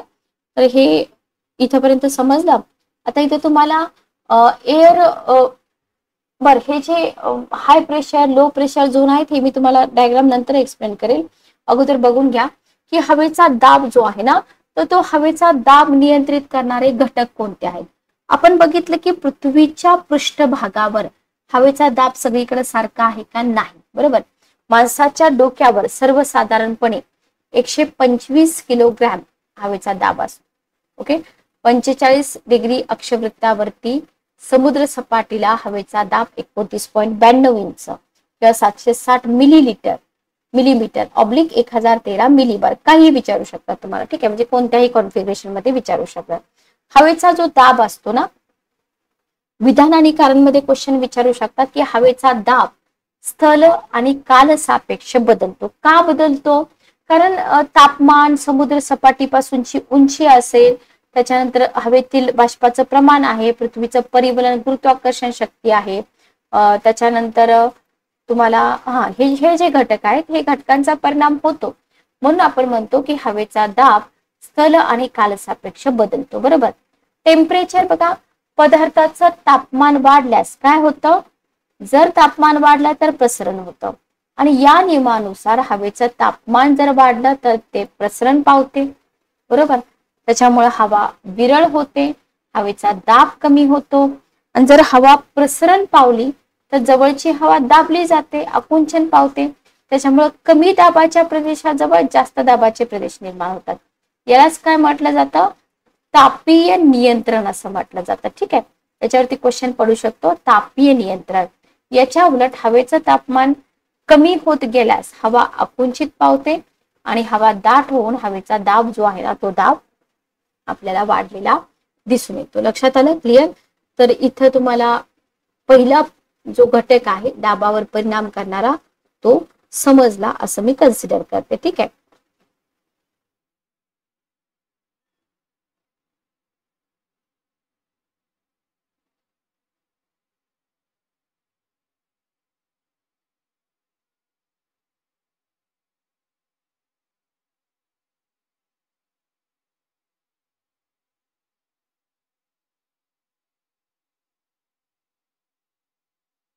नेक्स्ट बघा, समुद्र सपाटीपासून उंची.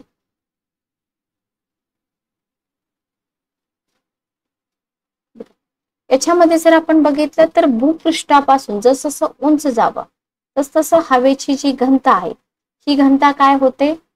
कमी होत जाते. बरोबर? कारण भूपृष्ठालगतच्या हवेच्या थरावर वातावरणाच्या वरच्या थराचा दाब पडतो. ओके. आणि याच्याशिवाय भूपृष्ठालगतच्या थरातील हवेमध्ये वायू, बाष्प, धुलीकण यांचं प्रमाण जास्त असतं. त्याच्यामुळे हवेची घनता वाढते. त्याच्यामुळे काय होतं? समुद्र सपाटीवर हवेचा दाब जो असतो तो जास्त असतो. आता हे सगळं आपल्याला कसं विचारतात? क्वेश्चन जर लेंदी असतील, 2 लाइनर 3 लाइनर असतील तर तुम्हाला हे क्वेश्चन मध्ये दिसू शकतं. ठीक आहे. Okay, clear? चल नेक्स्ट आपण पुढे जाऊया. पुढचा पार्ट आपण बघूया. तर हा दुसरा घटक तुम्हाला समजला.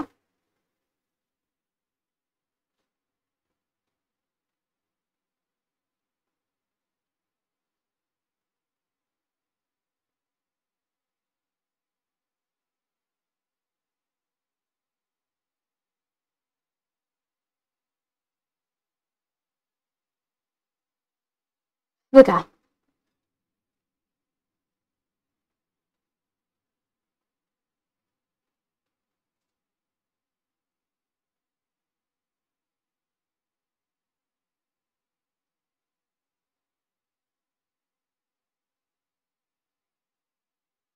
तर बघा इथं तुम्हाला 2 पॉइंट समजले. तर उंचीनुसार हवेचा दाब कमी होत जातो. समुद्र पाटीवरती हवेचा दाब 29.92 इंच किंवा 1013 मिलीबार असतो. समुद्र सपाटीपासून 5490 मीटर उंचीपर्यंत 108 मीटर उंचीला हवेचा दाब 1 सेंटीमीटर किंवा 13.6 मिलीबार याच्याप्रमाणे काय होतो? कमी होतो. ठीक आहे. Okay, clear?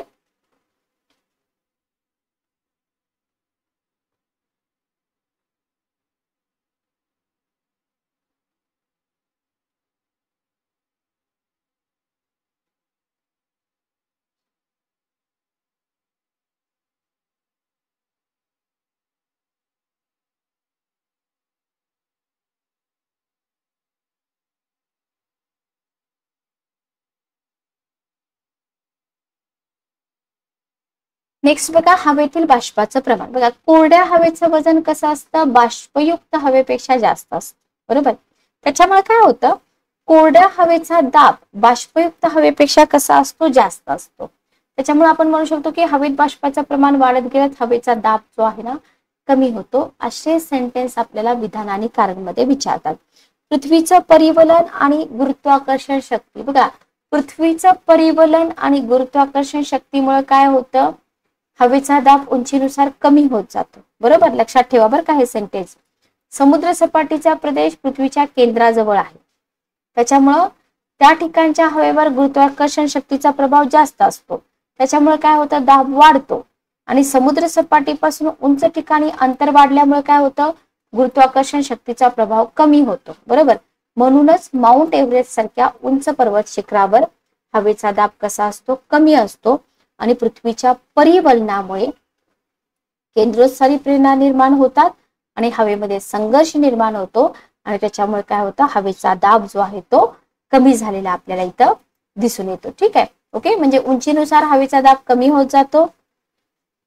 समुद्र सपाटीवर हवेचा दाब 29.92 इंच किंवा 1013 मिलीबार असतो. समुद्र सपाटीपासून 5490 मीटर उंचीपर्यंत 208 मीटर उंचीला दाब 1 सेंटीमीटर किंवा 13.6 मिलीबार याप्रमाणे कमी होतो. ठीक आहे. Okay, clear? तर हे आपल्याला इथे समजलं. पृथ्वीचं परिवलन आणि गुरुत्वाकर्षण शक्ती हाही मुद्दा जो आहे ना हा मुद्दा आपण आता इथे एक्सप्लेन केलेलाच आहे. तर इथं भूपृष्ठावरील विविध ठिकाणच्या हवेचा दाब वायुभार मापकाच्या सहाय्याने मोजला जातो. त्याच्यानंतर नकाशात नोंद केली जाते आणि हवेचा समान दाब असणारी जी ठिकाण आहेत ना, ते एका रेषेने जोडली जातात. त्याला म्हटलं जातं समभार रेषा. ठीक आहे. या समभार रेषा नकाशात जवळ असल्या म्हणजे त्या ठिकाणी वायुभारातील बदल कसे असतात, शीघ्र असतात. जर रेषा एकमेकांपासून दूर असते तर वायुभारातील बदल कसे असतात, मंद असतात. बरोबर. आणि हवेच्या दाबातील बदल समभार रेषेला काटकोन करून जास्त दाबाच्या प्रदेशाकडून कमी दाबाच्या प्रदेशाकडे दर्शवलेला असतात. यालाच वायुभाराचा उतार असं म्हणतात. Okay, clear. या सगळ्या संकल्पना लक्षात ठेवा.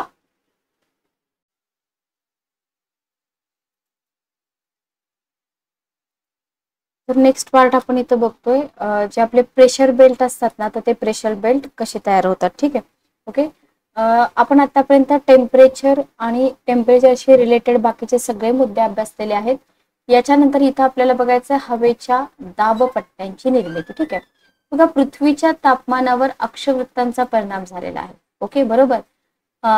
हवेच्या दाबाचं जे वितरण आहे पुढील दोन प्रकारे झालेला आहे. कशा प्रकारे? हवेचा जास्त दाबाचा पट्टा, हवेचा कमी दाबाचा पट्टा. ओके. पृथ्वीवर कमी आणि जास्त दाबाचे प्रदेश पण निर्माण झालेले आहेत, लक्षात घ्या. आता इथं जर आपण बघितलं, पृथ्वीवर कमी जास्त दाबाचे प्रदेश निर्माण झालेले आहेत, त्यांना आपण काय म्हणतो? त्यांना आपण वायुभार पट्टे असं म्हणतो. ओके. म्हणजे भूपृष्ठावर सर्वत्र एकसारखा हवेचा दाब आहे का? नाही. लक्षात घ्या, हवेचे जास्त दाबाचे पट्टे आणि हवेचे कमी दाबाचे पट्टे, पृथ्वीच्या पृष्ठभागावरील तापमानात असलेला फरक, पृथ्वीचं परिवलन, या दोन कारणामुळे काय होतं? पृथ्वीवर कमी आणि जास्त वायुभाराचे विशिष्ट पट्टे आढळतात. ओके. भूपृष्ठावर जर तुम्ही बघितलं, हवेच्या दाबाचे एकूण किती पट्टे आढळतात? 7 दाब पट्टे आढळतात. किती आढळतात? 7 आढळतात. जस्ट एक मिनिट थांबा.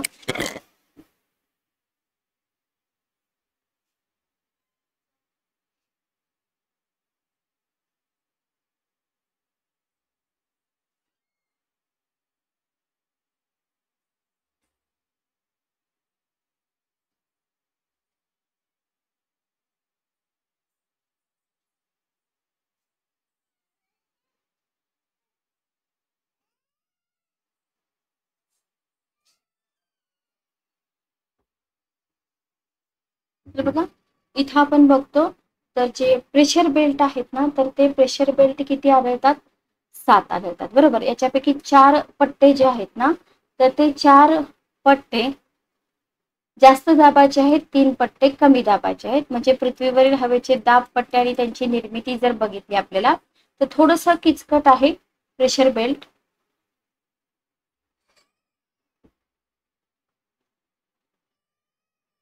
Okay. Pressure belt on earth असं आपण म्हणतो. बघा, इथे तुम्हाला काय काय लक्षात ठेवायचं आहे? टेम्परेचर वरती कशाचा परिणाम आहे? अक्षवृत्तांचा परिणाम झालाय. बरोबर. आणि दाबाचं वितरण, जास्त दाबाचा पट्टा, कमी दाबाचा पट्टा असं आपण करतो. इथे जास्त दाबाचे प्रदेश, वायुभार पट्टा, एकसारखा हवेचा दाब नाहीये, हे सगळं आपण लक्षात ठेवलं. इथं तुम्हाला एक डायग्राम दाखवलेली आहे, बघून घ्या. तर हवेच्या दाब पट्ट्यांची निर्मिती डायग्राम तुम्हाला इथं दिसत आहे. तर याच्यामध्ये तुम्हाला जास्त दाब, कमी दाबाचा पट्टा, जास्त दाबाचा पट्टा. आता याच्या आधी हे दाब पट्टे बघायच्या आधी आपण काय बघितलेलं आहे? आपण कटिबंध बघितलेले आहेत. बरोबर. उष्ण कटिबंध, समशीतोष्ण कटिबंध. Okay, clear. तर त्याच्यामुळे आपल्याला कळणार आहे की हे कोणते हा भाग कोणता आहे. Okay, clear. चला, तर आपण बघूया की याची निर्मिती कशी होते. इथं तुम्हाला इंग्लिशमध्ये पण समजून घ्या, तसं तर इंग्लिश मराठी दोन्ही ट्रान्सलेशन असतं पेपरमध्ये. तर विषुववृत्तीय कमी दाबाचा पट्टा, लक्षात घ्या. पहिला पट्टा येतो विषुववृत्तीय कमी दाबाचा पट्टा. तर हे उत्तर ते दक्षिण आहे. फिगर्स लक्षात ठेवा व्यवस्थित. तर याच्यामध्ये आता तुम्हाला विचारलं काय जातं? 21 मार्च ते 22 सप्टेंबर या दोन्ही दिवशी, बघा, 21 मार्च ते 22 सप्टेंबर या दोन्ही दिवशी सूर्यकिरण जी असतात ना, ती विषुववृत्तीय भागामध्ये लंबरूप पडतात. ठीक आहे. ओके. मग 21 जून आणि 21 डिसेंबर या दिवशी सूर्यकिरण अनुक्रमे कर्कवृत्त आणि मकरवृत्तावरती लंबरूप पडतात. पण या दोन्ही दिवशी विषुववृत्तावर सूर्यकिरणाचा भूपृष्ठाशी होणारा जो कोन आहे तो कितीपेक्षा कमी नसतो हे तुम्हाला क्वेश्चन मध्ये विचारलं जातं. बरोबर, म्हणजे काय, वर्षभर विषुववृत्तावर सूर्यकिरण कशी पडतात, लंबरूप पडतात, हे तुम्हाला इथे माहित पाहिजे. वर्षभर विषुववृत्तावर सूर्यकिरण कशी पडतात, लंबरूप पडतात. आणि लंबरूप सूर्यकिरणामुळे काय होतं, जास्त उष्णता मिळते, हे आपण पाठीमागं बघितलंय. त्याच्यामुळे काय होतं, विषुववृत्तीय प्रदेशामध्ये वर्षभर अत्याधिक तापमान असतं. बरोबर, कारण का, लंबरूप सूर्यकिरण.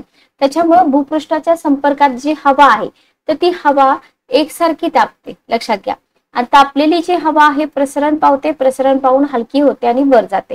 याच्यामुळे काय होतं, विषुववृत्तीय 5 डिग्री उत्तर ते 5 डिग्री दक्षिण हा जो प्रदेश आहे, या प्रदेशामध्ये विरळ आणि हलक्या प्रवाहाचे सतत वर जात असल्यामुळे हवेचे जे प्रवाह आहेत ना, त्याच्यामुळे कमी भाराचा पट्टा तुम्हाला निर्माण झालेला दिसून येतो. ठीक आहे, ओके, क्लिअर. तर लक्षात आलं की इथं काय होतं, भूपृष्ठाच्या इथं तापमान कसं असतं, वर्षभर जास्त असतं. बरोबर, त्याच्यामुळे भूपृष्ठ जे आहे ना, हा पट्टा हे आपण कन्सिडर करूया. आणि इथं भूपृष्ठाच्या संपर्कात सॉरी असलेली जी हवा आहे ती हवा कशी आहे, एकसारखी तापते. बरोबर, मग तापलेली हवा काय होते, प्रसरण पावून हलकी होते, वर जाते. त्याच्यामुळे तुम्हाला इथं काय दिसतं, इथं विरळ आणि हलक्या हवेचे प्रवाह सतत वर जातात. बरोबर, म्हणजे इथं तुम्हाला कमी भाराचा पट्टा दिसतो. कोणत्या भागामध्ये, या भागामध्ये तुम्हाला कमी भाराचा पट्टा असलेला दिसून येतो. लक्षात आलं, clear. Equatorial low pressure zone आपण म्हणतो याला. ठीक आहे, ओके, आय होप तुम्हाला हे समजलं असेल. त्याच्यानंतर कर्क आणि मकर वृत्तीय जास्त दाबाचे पट्टे 25 ते 35 उत्तर आणि दक्षिण दोन्ही गोलार्धामध्ये. ठीक आहे, तर उत्तर आणि दक्षिण गोलार्धामध्ये कर्कवृत्त व मकर वृत्ताजवळ 25 ते 35 उत्तर दक्षिण अक्षवृत्ताच्या दरम्यान जे पट्टे निर्माण होतात, जास्त दाबाचे पट्टे निर्माण होतात. कसल्या दाबाचे होतात, जास्त दाबाचे होतात. आता निर्मिती कशी होते ते तुम्हाला समजून घ्यायचंय. आपण काय बघितलं, विषुववृत्तीय भाग बघितला. बरोबर, मग विषुववृत्तीय प्रदेशातून वर जाणारी उष्ण आणि हलकी हवा आपण बघितली. मग ही हवा काय होते, विशिष्ट उंचीवर गेल्यानंतर उत्तर आणि दक्षिण ध्रुवाकडे वाहू लागते. लक्षात घ्या. ठीक आहे, मग ही हवा 30 डिग्री उच्च अक्षवृत्तावरती काय होते, थंड होते. थंड झाल्यावर काय होईल, जड होते. बरोबर, थंड होऊन जड होते. मग जड झाल्यामुळे काय होईल, या 30 डिग्री अक्षवृत्ताच्या दरम्यान पुन्हा ती काय होते, खाली उतरू लागते. बरोबर, मग या थंड आणि जड हवेचा जो अधोगामी प्रवाह आहे, कसा आहे, खाली उतरते ना, खाली उतरते म्हणजे अधोगामी आहे. जर वर जात असेल तर ती ऊर्ध्वगामी असेल.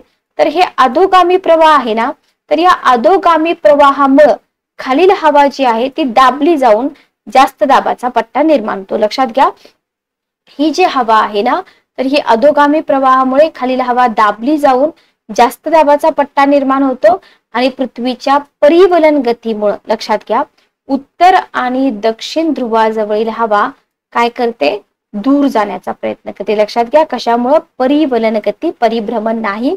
तुम्हाला एक्झाम मध्ये परिभ्रमण देतील. ठीक आहे, ओके, क्लिअर. तर इथं आपल्याला हे लक्षात ठेवायचंय. आता होतं काय, पृथ्वीच्या परिवलन गतीमुळे उत्तर आणि दक्षिण ध्रुवाजवळील हवा दूर जायचा प्रयत्न करते. बरोबर, पण पृथ्वीचं गुरुत्वाकर्षण शक्ती आहे ना, मग ही गुरुत्वाकर्षण शक्ती काय करते, दूर लोटलेली हवा पुन्हा पृथ्वीकडे आकर्षित करते. बरोबर, म्हणजे आकर्षित होऊन 25 ते 35 उत्तर आणि दक्षिण अक्षवृत्ताच्या दरम्यान पुन्हा वरून खाली येते. ओके, लक्षात घ्या. त्याच्यामुळे काय होतं, जास्त दाबाचे पट्टे पृथ्वीवरती 25 ते 35 या उत्तर आणि दक्षिण अक्षवृत्ताच्या दरम्यान आढळतात. यालाच आपण काय म्हणतो, उपोष्ण कटिबंधीय जास्त दाबाचे पट्टे. ठीक आहे, ओके, किंवा कर्क मकर वृत्तीय जास्त दाबाचे पट्टे. तर लक्षात काय ठेवायचं, इथं पृथ्वीची परिवलन गती आहे ना, या पृथ्वीच्या परिवलन गतीचा रोल तुम्हाला उपोष्ण कटिबंधीय जास्त दाबाच्या पट्ट्याच्या निर्मितीमध्ये दिसून येईल. याच्या पलीकडे जास्त काही अवघड आपल्याला विचारत नाहीत. Okay, clear. त्याच्यानंतर आपण बघतोय ध्रुव वृत्तावरील कमी दाबाचे पट्टे 60 ते 70 उत्तर आणि दक्षिण.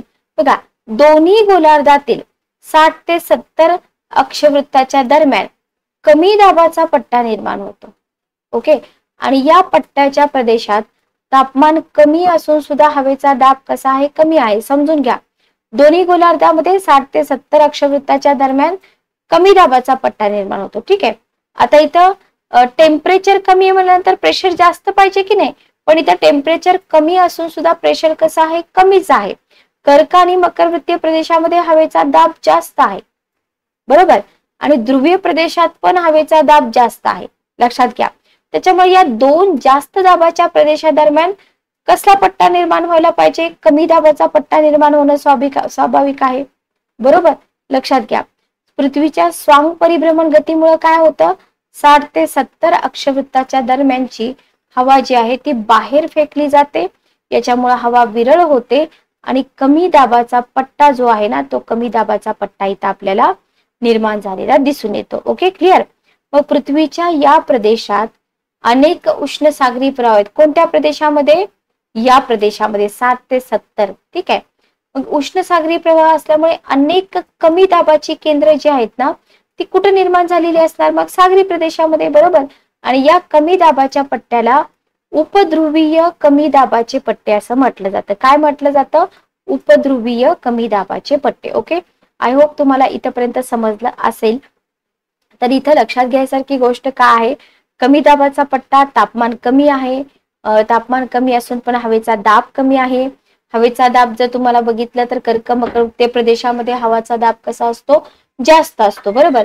पण इथं जर बघितलं, याच्यावरती जर आपण प्रिव्हियस इयरचे क्वेश्चन पेपर्स बघितले तर प्रिव्हियस इयर क्वेश्चन पेपर मध्ये तुम्हाला काय दिलं जातं माहिती का, प्रिव्हियस इयर क्वेश्चन पेपर मध्ये तुम्हाला फक्त कमीच्या ठिकाणी जास्त दिलं जातं, म्हणजे दाब, ठीक आहे, दाब दिला जातो, कमी दाब जास्त दाब.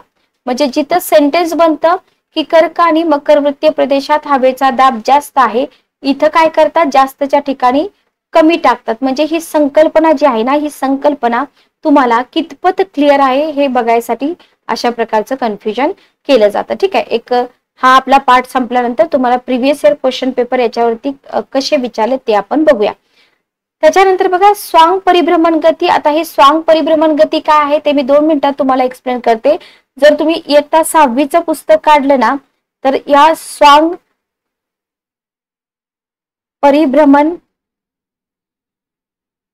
गतीचं कंटेंट तुम्हाला तिथं मिळून जाईल. बघा, पृथ्वीचं परिभ्रमण म्हणजे काय, पृथ्वीच्या परिभ्रमण गती किती आहेत, ठीक आहे. ऑर्बिटल पिरियड आपण म्हणतो, परिभ्रमण काळ जो असतो ना तो बदलत आहे. पृथ्वीची जी कक्षा आहे, पृथ्वीची कक्षा आणि हवामान बदल, ठीक आहे, याच्याबद्दल आपल्याला काय लक्षात ठेवायचं आहे की एकच मिनिट थांबा.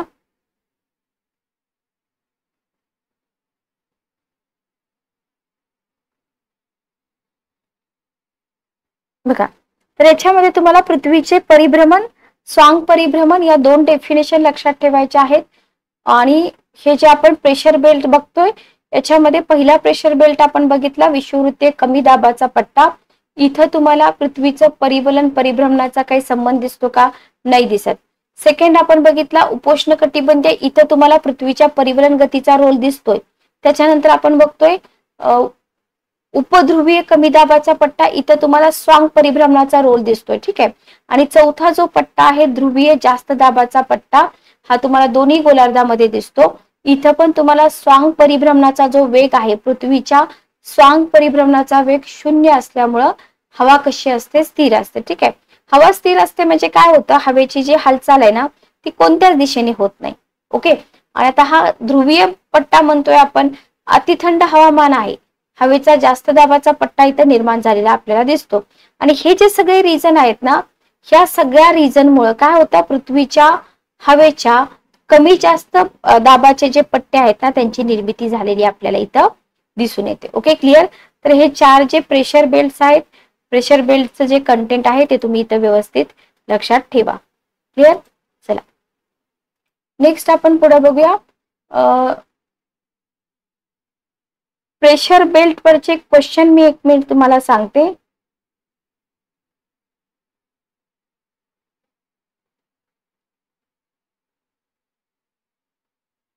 एकच मिनिट थांबा.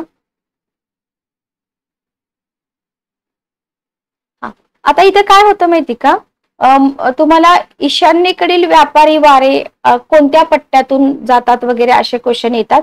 म्हणजे इथे तुम्हाला अगोदर वाऱ्याचे प्रकार पण बघावे लागतील, बरोबर. किंवा कोणते प्रेशर बेल्ट कुठं आढळतात, किंवा ऍटमॉस्फिअर हा जो भाग आहे ना तिथून तुम्हाला असे क्वेश्चन बनवू शकतात, ठीक आहे. ओके. धुकं कुठं येण्याची शक्यता आहे, मी तुम्हाला हे शिकवलेलं आहे, ठीक आहे. त्याच्यानंतर तुम्हाला अजून काय विचारलं जाऊ शकतं, उष्णकटिबंधीय चक्रीवादळाची उदाहरणं विचारली जाऊ शकतात. अँटी सायक्लोन म्हणजे काय विचारलं जाऊ शकतं. त्याच्यानंतर तुम्हाला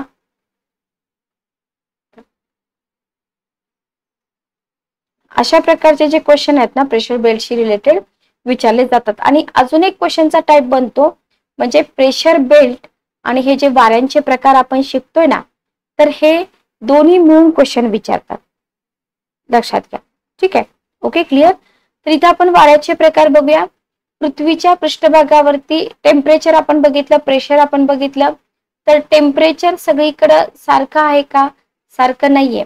त्याच्यामुळे तापमानाचा आणि वायुभाराचा जो परस्पर संबंध आहे तो आपल्याला दिसतो. ठीक आहे, ओके, क्लिअर. म्हणजे ज्या ठिकाणी टेम्परेचर जास्त असतं तिथं वायुभार कसा असतो? कमी असतो. उलट सुलट फक्त लक्षात ठेवायचं आहे. आणि जिथं तापमान कमी असतं तिथं वायुभार जास्त असतो. या दोन सेंटेन्स वरती संपूर्ण क्लायमेटॉलॉजी डिपेंड करते, लक्षात घ्या. जिथं जिथं तुम्हाला संकल्पना समजून घ्याव्या लागतात तिथं तिथं तुम्हाला वायुभार कमी, वायुभार जास्त, टेम्परेचर कमी, टेम्परेचर जास्त, हे दोन सेंटेन्स तुम्हाला तिथं विचार करावे लागतात. ओके, मग इथं काय होतं बघा, वायुभारातील ही जी विषमता आहे कशामुळे आहे? टेम्परेचरमुळे आहे, बरोबर. मग ही वायुभारातील विषमता जी आहे ना, या विषमतेमुळे काय होतं, जो जास्त भाराचा प्रदेश आहे ना, त्या जास्त भाराच्या प्रदेशाकडून कमी भाराच्या प्रदेशाकडे जी हवा आहे ती कशी वाहते? क्षितिज समांतर वाहते, म्हणजे होरिझोंटल वाहते, बरोबर. म्हणजे या दिशेमध्ये गतिमान होते. आणि या गतिमान हवेला काय म्हटलं जातं? वारा असं म्हटलं जातं. ओके, आणि पृथ्वीवर निर्माण होणारा जो वारा आहे तो वेगवेगळ्या दिशेने वेगवेगळ्या गतीने वाहतो. एकाच दिशेने वाहतो का? नाही. किंवा एकाच गतीने वाहतो का? नाही. तर वाऱ्याच्या गतीवर परिणाम करणारे जे घटक आहेत ते घटक तुम्हाला विचारले जातात. कोणते घटक आहे? वायुभाराचा उतार कसा आहे, कोरिओलिस बल असेल किंवा घर्षण असेल, हे घटक तुम्हाला माहित पाहिजे जे वाऱ्याच्या गतीवर परिणाम करतात. ठीक आहे, आणि त्याच्यामध्ये तुम्हाला फेरेलचा जो नियम आहे, फेरेलच्या नियमाचा परिणाम विचारला जातो. फेरेलचा नियम अगदी तुम्हाला स्टेट बोर्डाच्या पुस्तकामध्ये पण मिळून जाईल. ओके, तर अमेरिकन अभ्यासक होते. या अमेरिकन अभ्यासकांनी काय केलं? पृथ्वीच्या परिवलनामुळे निर्माण होणारी जी कोरिओलिस शक्ती आहे बघा, इथं तुम्हाला पुन्हा अजून एक गोष्ट लक्षात घ्यावी लागेल. हे कोरिओलिस बल आहे ना, तर हे का निर्माण होतं? पृथ्वीच्या परिवलनामुळे निर्माण होतं, लक्षात घ्या. आणि या कोरिओलिस शक्तीचा अभ्यास करून पृथ्वीवर निर्माण झालेल्या या शक्तीमुळं म्हणजे परिवलनामुळे कोरिओलिस बल निर्माण होतं. कोरिओलिस बलामुळे जास्त दाबाच्या प्रदेशाकडून कमी दाबाच्या प्रदेशाकडे वाहणारे जे वारे आहेत ते काय करतात? उत्तर गोलार्धामध्ये मूळ दिशेच्या उजवीकडे वळतात, बरोबर. दक्षिण गोलार्धामध्ये डावीकडे, म्हणजे क्लॉकवाईज आणि अँटी क्लॉकवाईज, एवढं फक्त आपल्याला इथं लक्षात ठेवायचंय. तर इथं गोष्टी कशा समजून घ्यायच्यात? परिवलन, पृथ्वीचं परिवलन, परिवलनामुळे कोरिओलिस शक्ती, कोरिओलिस शक्तीमुळे काय होतं? इथं तुम्हाला जे वारे असतात ते वारे आपली दिशा बदलताना दिसून येतात. ठीक आहे, ओके, क्लिअर. मग या वाऱ्यांचे ग्रहीय वारे, नियतकालिक वारे आणि स्थानिक वारे तीन प्रकार पडतात. वाऱ्यांचे प्रकार किती आहेत? ग्रहीय वारे, नियतकालिक वारे आणि स्थानिक वारे. याच्यामध्ये ग्रहीय वारे ज्याला आपण प्लॅनेटरी विंड्स म्हणतो, तर याच्याबद्दल आपण बघूया. तर हे प्लॅनेटरी विंड्स एक इमेज तुम्हाला इथं दिसत आहे. अगोदर आपण एक्सप्लेनेशन बघू.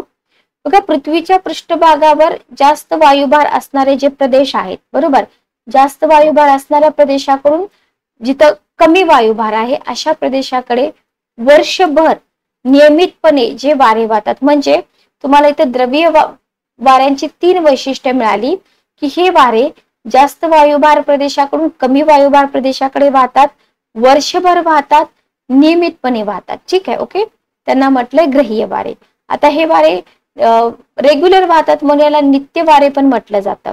मग इथं पण तुम्हाला पृथ्वीचं जे परिवलन आहे ना, तर पृथ्वीच्या परिवलनामुळे काय होतं? उत्तर गोलार्धामध्ये वारे आपल्या मूळ दिशेच्या उजव्या बाजूला, दक्षिण गोलार्धामध्ये डाव्या बाजूला वळतात. हेही तुम्हाला इथे लक्षात ठेवायचं आहे. पुन्हा पुन्हा इथं आपण काय करायचं आहे? पृथ्वीचं परिवलन ही जी संकल्पना आहे ना, ही तुम्हाला लक्षात ठेवायची. पृथ्वीचं परिवलन म्हणजे काय बघा, पृथ्वी स्वतःचा जो अक्ष आहे ना, त्या अक्षाभोवती आपण असा अक्ष काढतो पृथ्वीचा, पृथ्वी या अक्षाभोवती फिरते, बरोबर. पृथ्वी या अक्षाभोवती फिरते, याला काय म्हणतो आपण? पृथ्वीचं परिवलन बनतो. आणि हा जो अक्ष आहे ना, याला आपण पृथ्वीचा आस असं म्हणतो, बरोबर. ओके. आणि पृथ्वीचा आस जो आहे तो दक्षिणोत्तर आहे. उत्तरेकडे तो साधारणपणे ध्रुव ताऱ्याकडे रोखलेला आहे असं म्हटलं जातं. आणि पृथ्वी स्वतःभोवती पश्चिमेकडून पूर्वेकडे फिरते. तुम्हाला 2 मार्काला क्वेश्चन विचारला होता. आता इथं तुम्हाला अजून डीप मध्ये तुम्ही जाऊ शकता. परिवलन ही जी संकल्पना आहे, तर परिवलनाचा काळ असेल, परिवलनाची दिशा असेल, परिवलनाचा जो अक्ष आहे कललेला का आहे हे पण आपल्याला माहित पाहिजे. म्हणजे पृथ्वीच्या परिवलनाचा जो अक्ष आहे तो का कललेला आहे. ठीक आहे. Okay, clear. तर म्हणजे स्पेसिफिक असे क्वेश्चन तुम्हाला कुठे विचारतील, आन्सर रायटिंग साठी जर तुम्हाला क्वेश्चन आले तर तिथे तुम्हाला विचारले जाऊ शकतात. Okay, clear. जर तुम्ही याच्याही पेक्षा जास्त क्वालिटी बुक्स घेतले तर इथं तुम्हाला सेरॉस चक्र असेल तेही वाचायला मिळतं. म्हणजे बघा, पृथ्वीच्या पृष्ठभागावर विषुववृत्त जे आहे आपण हे बघितलेलं आहे, तर हे आहे विषुववृत्त, इक्वेटर, बरोबर. इक्वेटरच्या उत्तरेला आणि इक्वेटरच्या दक्षिणेला कल्पलेली जे अक्षवृत्त आहेत अनुक्रमे त्यांना आपण कर्कवृत्त, मकरवृत्त म्हणतो, बरोबर. यांनाच भौगोलिक आयनवृत्त असं सुद्धा म्हटलं जातं. ओके. त्याच्यानंतर तुम्हाला झोत वारा एक कॉन्सेप्ट आहे. पृथ्वीच्या वातावरणाचा जो उच्च थर आहे, अतिशय वेगाने आणि नागमोडी वळणांनी वाहणारे जे हवेचे लांब आणि अरुंद पट्टे आहेत त्याला झोत वारा म्हटलं जातं. ठीक आहे. ओके. सॅरोस चक्र म्हणजे ग्रहणांची जी कुटुंब आहेत त्याच्याबद्दल पण तुम्ही थोडंसं इथं वाचू शकता. म्हणजे जर तुम्हाला खूप डीप मध्ये करायचं असेल तर. ठीक आहे. अदरवाईज जेवढा आपल्याला पुस्तकामध्ये दिलंय, म्हणजे स्टेट बोर्ड मध्ये असेल किंवा रेफरन्स बुक मध्ये असेल, तेवढं परीक्षेसाठी पुरेसं आहे. तर या ग्रहीय वाऱ्यांचे 3 प्रकार आपण इथं बघतोय. कोणते 3 प्रकार आहेत इथं ग्रहीय वाऱ्यांचे? पहिला आहे व्यापारी वारे, त्याच्यानंतर दुसरा आहे प्रतिव्यापारी वारे, तिसरा आहे ध्रुवीय वारे. ठीक आहे. तर हे 3 प्रकार आपल्याला इथं बघावे लागतील. Okay, clear.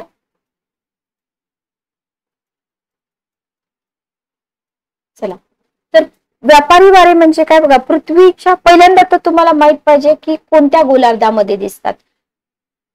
तर पृथ्वीच्या दोन्ही गोलार्धामध्ये 25 ते 35 हे जे 2 अक्षवृत्त आहेत, या अक्षवृत्ताच्या दरम्यान जो जास्त दाबाचा पट्टा निर्माण झालेला असतो त्या जास्त भाराच्या प्रदेशाकडून 0 ते 5 याच्या दरम्यान जो कमी दाबाचा प्रेशर बेल्ट आहे तिकडे वाहणाऱ्या वाऱ्यांना आपण काय म्हणतो? व्यापारी वारे म्हणतो. ठीक आहे. मी इमेज घेतली असेल, एकच मिनिट थांबा. बघा, इथं सब ट्रॉपिकल, इथं ट्रेड दिलेला आहे, ट्रेड विंड आपण बघतोय. याच्यामध्ये आपण व्यापारी वारे बघतोय. तर हे कुठून कसे वाहतात तेवढे लक्षात ठेवा. सगळ्यात महत्वाचं, व्यापारी वारे दोन्ही गोलार्धामध्ये 5 ते 25 अंश या अक्षवृत्ताच्या दरम्यान वाहतात. प्राचीन कालखंडामध्ये जर तुम्ही बघितलं तर व्यापारासाठी शिळाच्या जहाजाचा वापर केला जात होता, बरोबर. आता हे कशासाठी वगैरे हे सगळं स्टेट बोर्डाच्या पुस्तकात आहे. आणि या जहाजांना प्रवासासाठी कशाचा वापर होत होता? वाऱ्याचा उपयोग होत होता, म्हणून त्यांना व्यापारी वारे असं नाव दिले. ओके. आणि तुम्हाला याची दिशा विचारली जाते पूर्वेकडून पश्चिमेकडे. ओके. तर हे वारे कसे वाहतात? पूर्वेकडून पश्चिमेकडे वाहतात. त्यांना पूर्वीय वारे असं म्हणतात.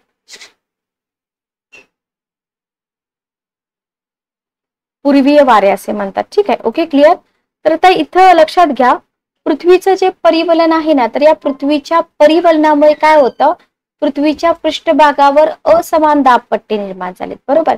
तर पृथ्वीच्या पृष्ठभागावरती जे असमान दाबपट्टे निर्माण झालेत ना, तर ते का निर्माण झालेत? परिवलनामुळे निर्माण झालेत, बरोबर. उत्तर गोलार्धामध्ये व्यापारी वारे काय करतात? उजवीकडे वळतात मूळ दिशेच्या. उत्तर गोलार्धात वाहणाऱ्या व्यापारी वाऱ्यांची दिशा कशी असते? ईशान्येकडून नैऋत्येकडे. म्हणून उत्तर गोलार्धातील व्यापारी वाऱ्यांना काय म्हटलं जातं? ईशान्य व्यापारी वारे. तुम्ही हे सगळं स्टेट बोर्ड मधून केलंही असेल. याच्या उलट दक्षिण गोलार्धात वाहणारे व्यापारी वारे आपल्या मूळ दिशेच्या डावीकडे वळतात. त्याच्यामुळे या वाऱ्यांची दिशा कशी असते? आग्नेयेकडून वायव्येकडे असते. म्हणून दक्षिण गोलार्धातील व्यापारी वाऱ्यांना काय म्हणतात? आग्नेय व्यापारी वारे असं म्हणतात. ठीक आहे.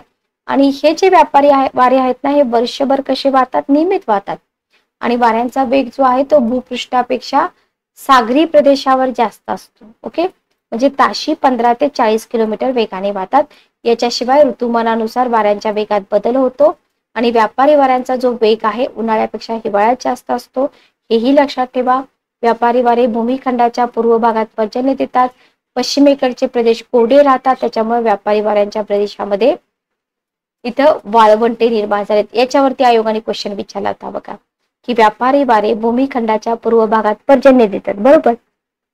आणि पश्चिमेकडचे जे प्रदेश आहेत ना, हे पश्चिमेकडचे प्रदेश कोरडे राहतात, त्याच्यामुळे व्यापारी वाऱ्यांच्या प्रदेशामध्ये काय होतं, वाळवंटे निर्माण झालेली तुम्हाला इथं दिसून येतात. Okay, clear. त्याच्यानंतर आहे प्रति व्यापारी वारे. बघा, पृथ्वीवरील उत्तर आणि दक्षिण गोलार्धातील 25 ते 35 अंश या अक्षवृत्तांच्या दरम्यान निर्माण झालेल्या जास्त दाबाच्या प्रदेशाकडून दोन्ही गोलार्धातील 60 ते 70 अंश या दरम्यान निर्माण झालेल्या कमी दाबाच्या प्रदेशाकडे जे वारे वाहतात त्यांना काय म्हणतो आपण, प्रतिव्यापारी वारे म्हणतो, बरोबर. आता पूर्वीच्या काळी इथं तुम्हाला शिलाचं जहाज असेल, वाऱ्यांचा अडथळा होत होता, म्हणून त्यांना प्रतिव्यापारी वारे म्हटले. ओके, म्हणजे इथं दिशा कशी आहे, पश्चिमेकडून पूर्वेकडे, म्हणून यांना काय म्हटलेलं आहे, पश्चिमी वारे.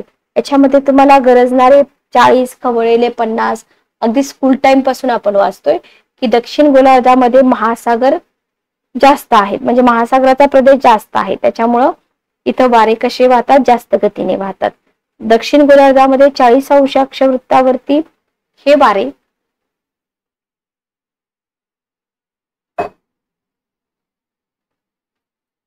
वेगाने वाहत असल्यामुळे त्यांना गरजणारी 40 म्हणतात. ठीक आहे, तर याच गोलार्धात 50 अंश दक्षिण अक्षवृत्तापलीकडे त्यांना खवळलेले 50 म्हणतात. ओके, उत्तर गोलार्धाच्या तुलनेत दक्षिण गोलार्धामध्ये प्रतिव्यापारी वाऱ्यांचा वेग जास्त असतो, म्हणून त्यांना काय म्हटलं जातं, शूर पश्चिमी वारे असे म्हटलं जातं. बघा, गरजणारे 40, खवळलेले 50 आणि शूर पश्चिमी वारे, तिन्ही कॉन्सेप्ट व्यवस्थित समजून घ्या, काहीही अवघड नाहीये, सगळा स्टेट बोर्डचाच भाग आहे हा. आता या व्यापारी वाऱ्याप्रमाणे प्रतिव्यापारी वारे जे आहेत ना, ते काय करतात, उत्तर गोलार्धामध्ये मूळ दिशेच्या उजवीकडे वळतात, बरोबर. त्याच्यामुळे प्रतिव्यापारी वाऱ्याची दिशा कशी असते, नैऋत्येकडून ईशान्येकडे म्हणणार नैऋत्य व्यापारी प्रतिव्यापारी, तिथं ईशान्येकडून नैऋत्येकडे ईशान्य म्हणत होतो आपण, बरोबर. मग दक्षिण गोलार्धात कसे वाहतात, मूळ दिशेच्या डावीकडे, म्हणजे सर्वसाधारण दिशा वायव्येकडून आग्नेयेकडे, म्हणून या वाऱ्यांना आपण वायव्य प्रतिव्यापारी वारे असं म्हणतो.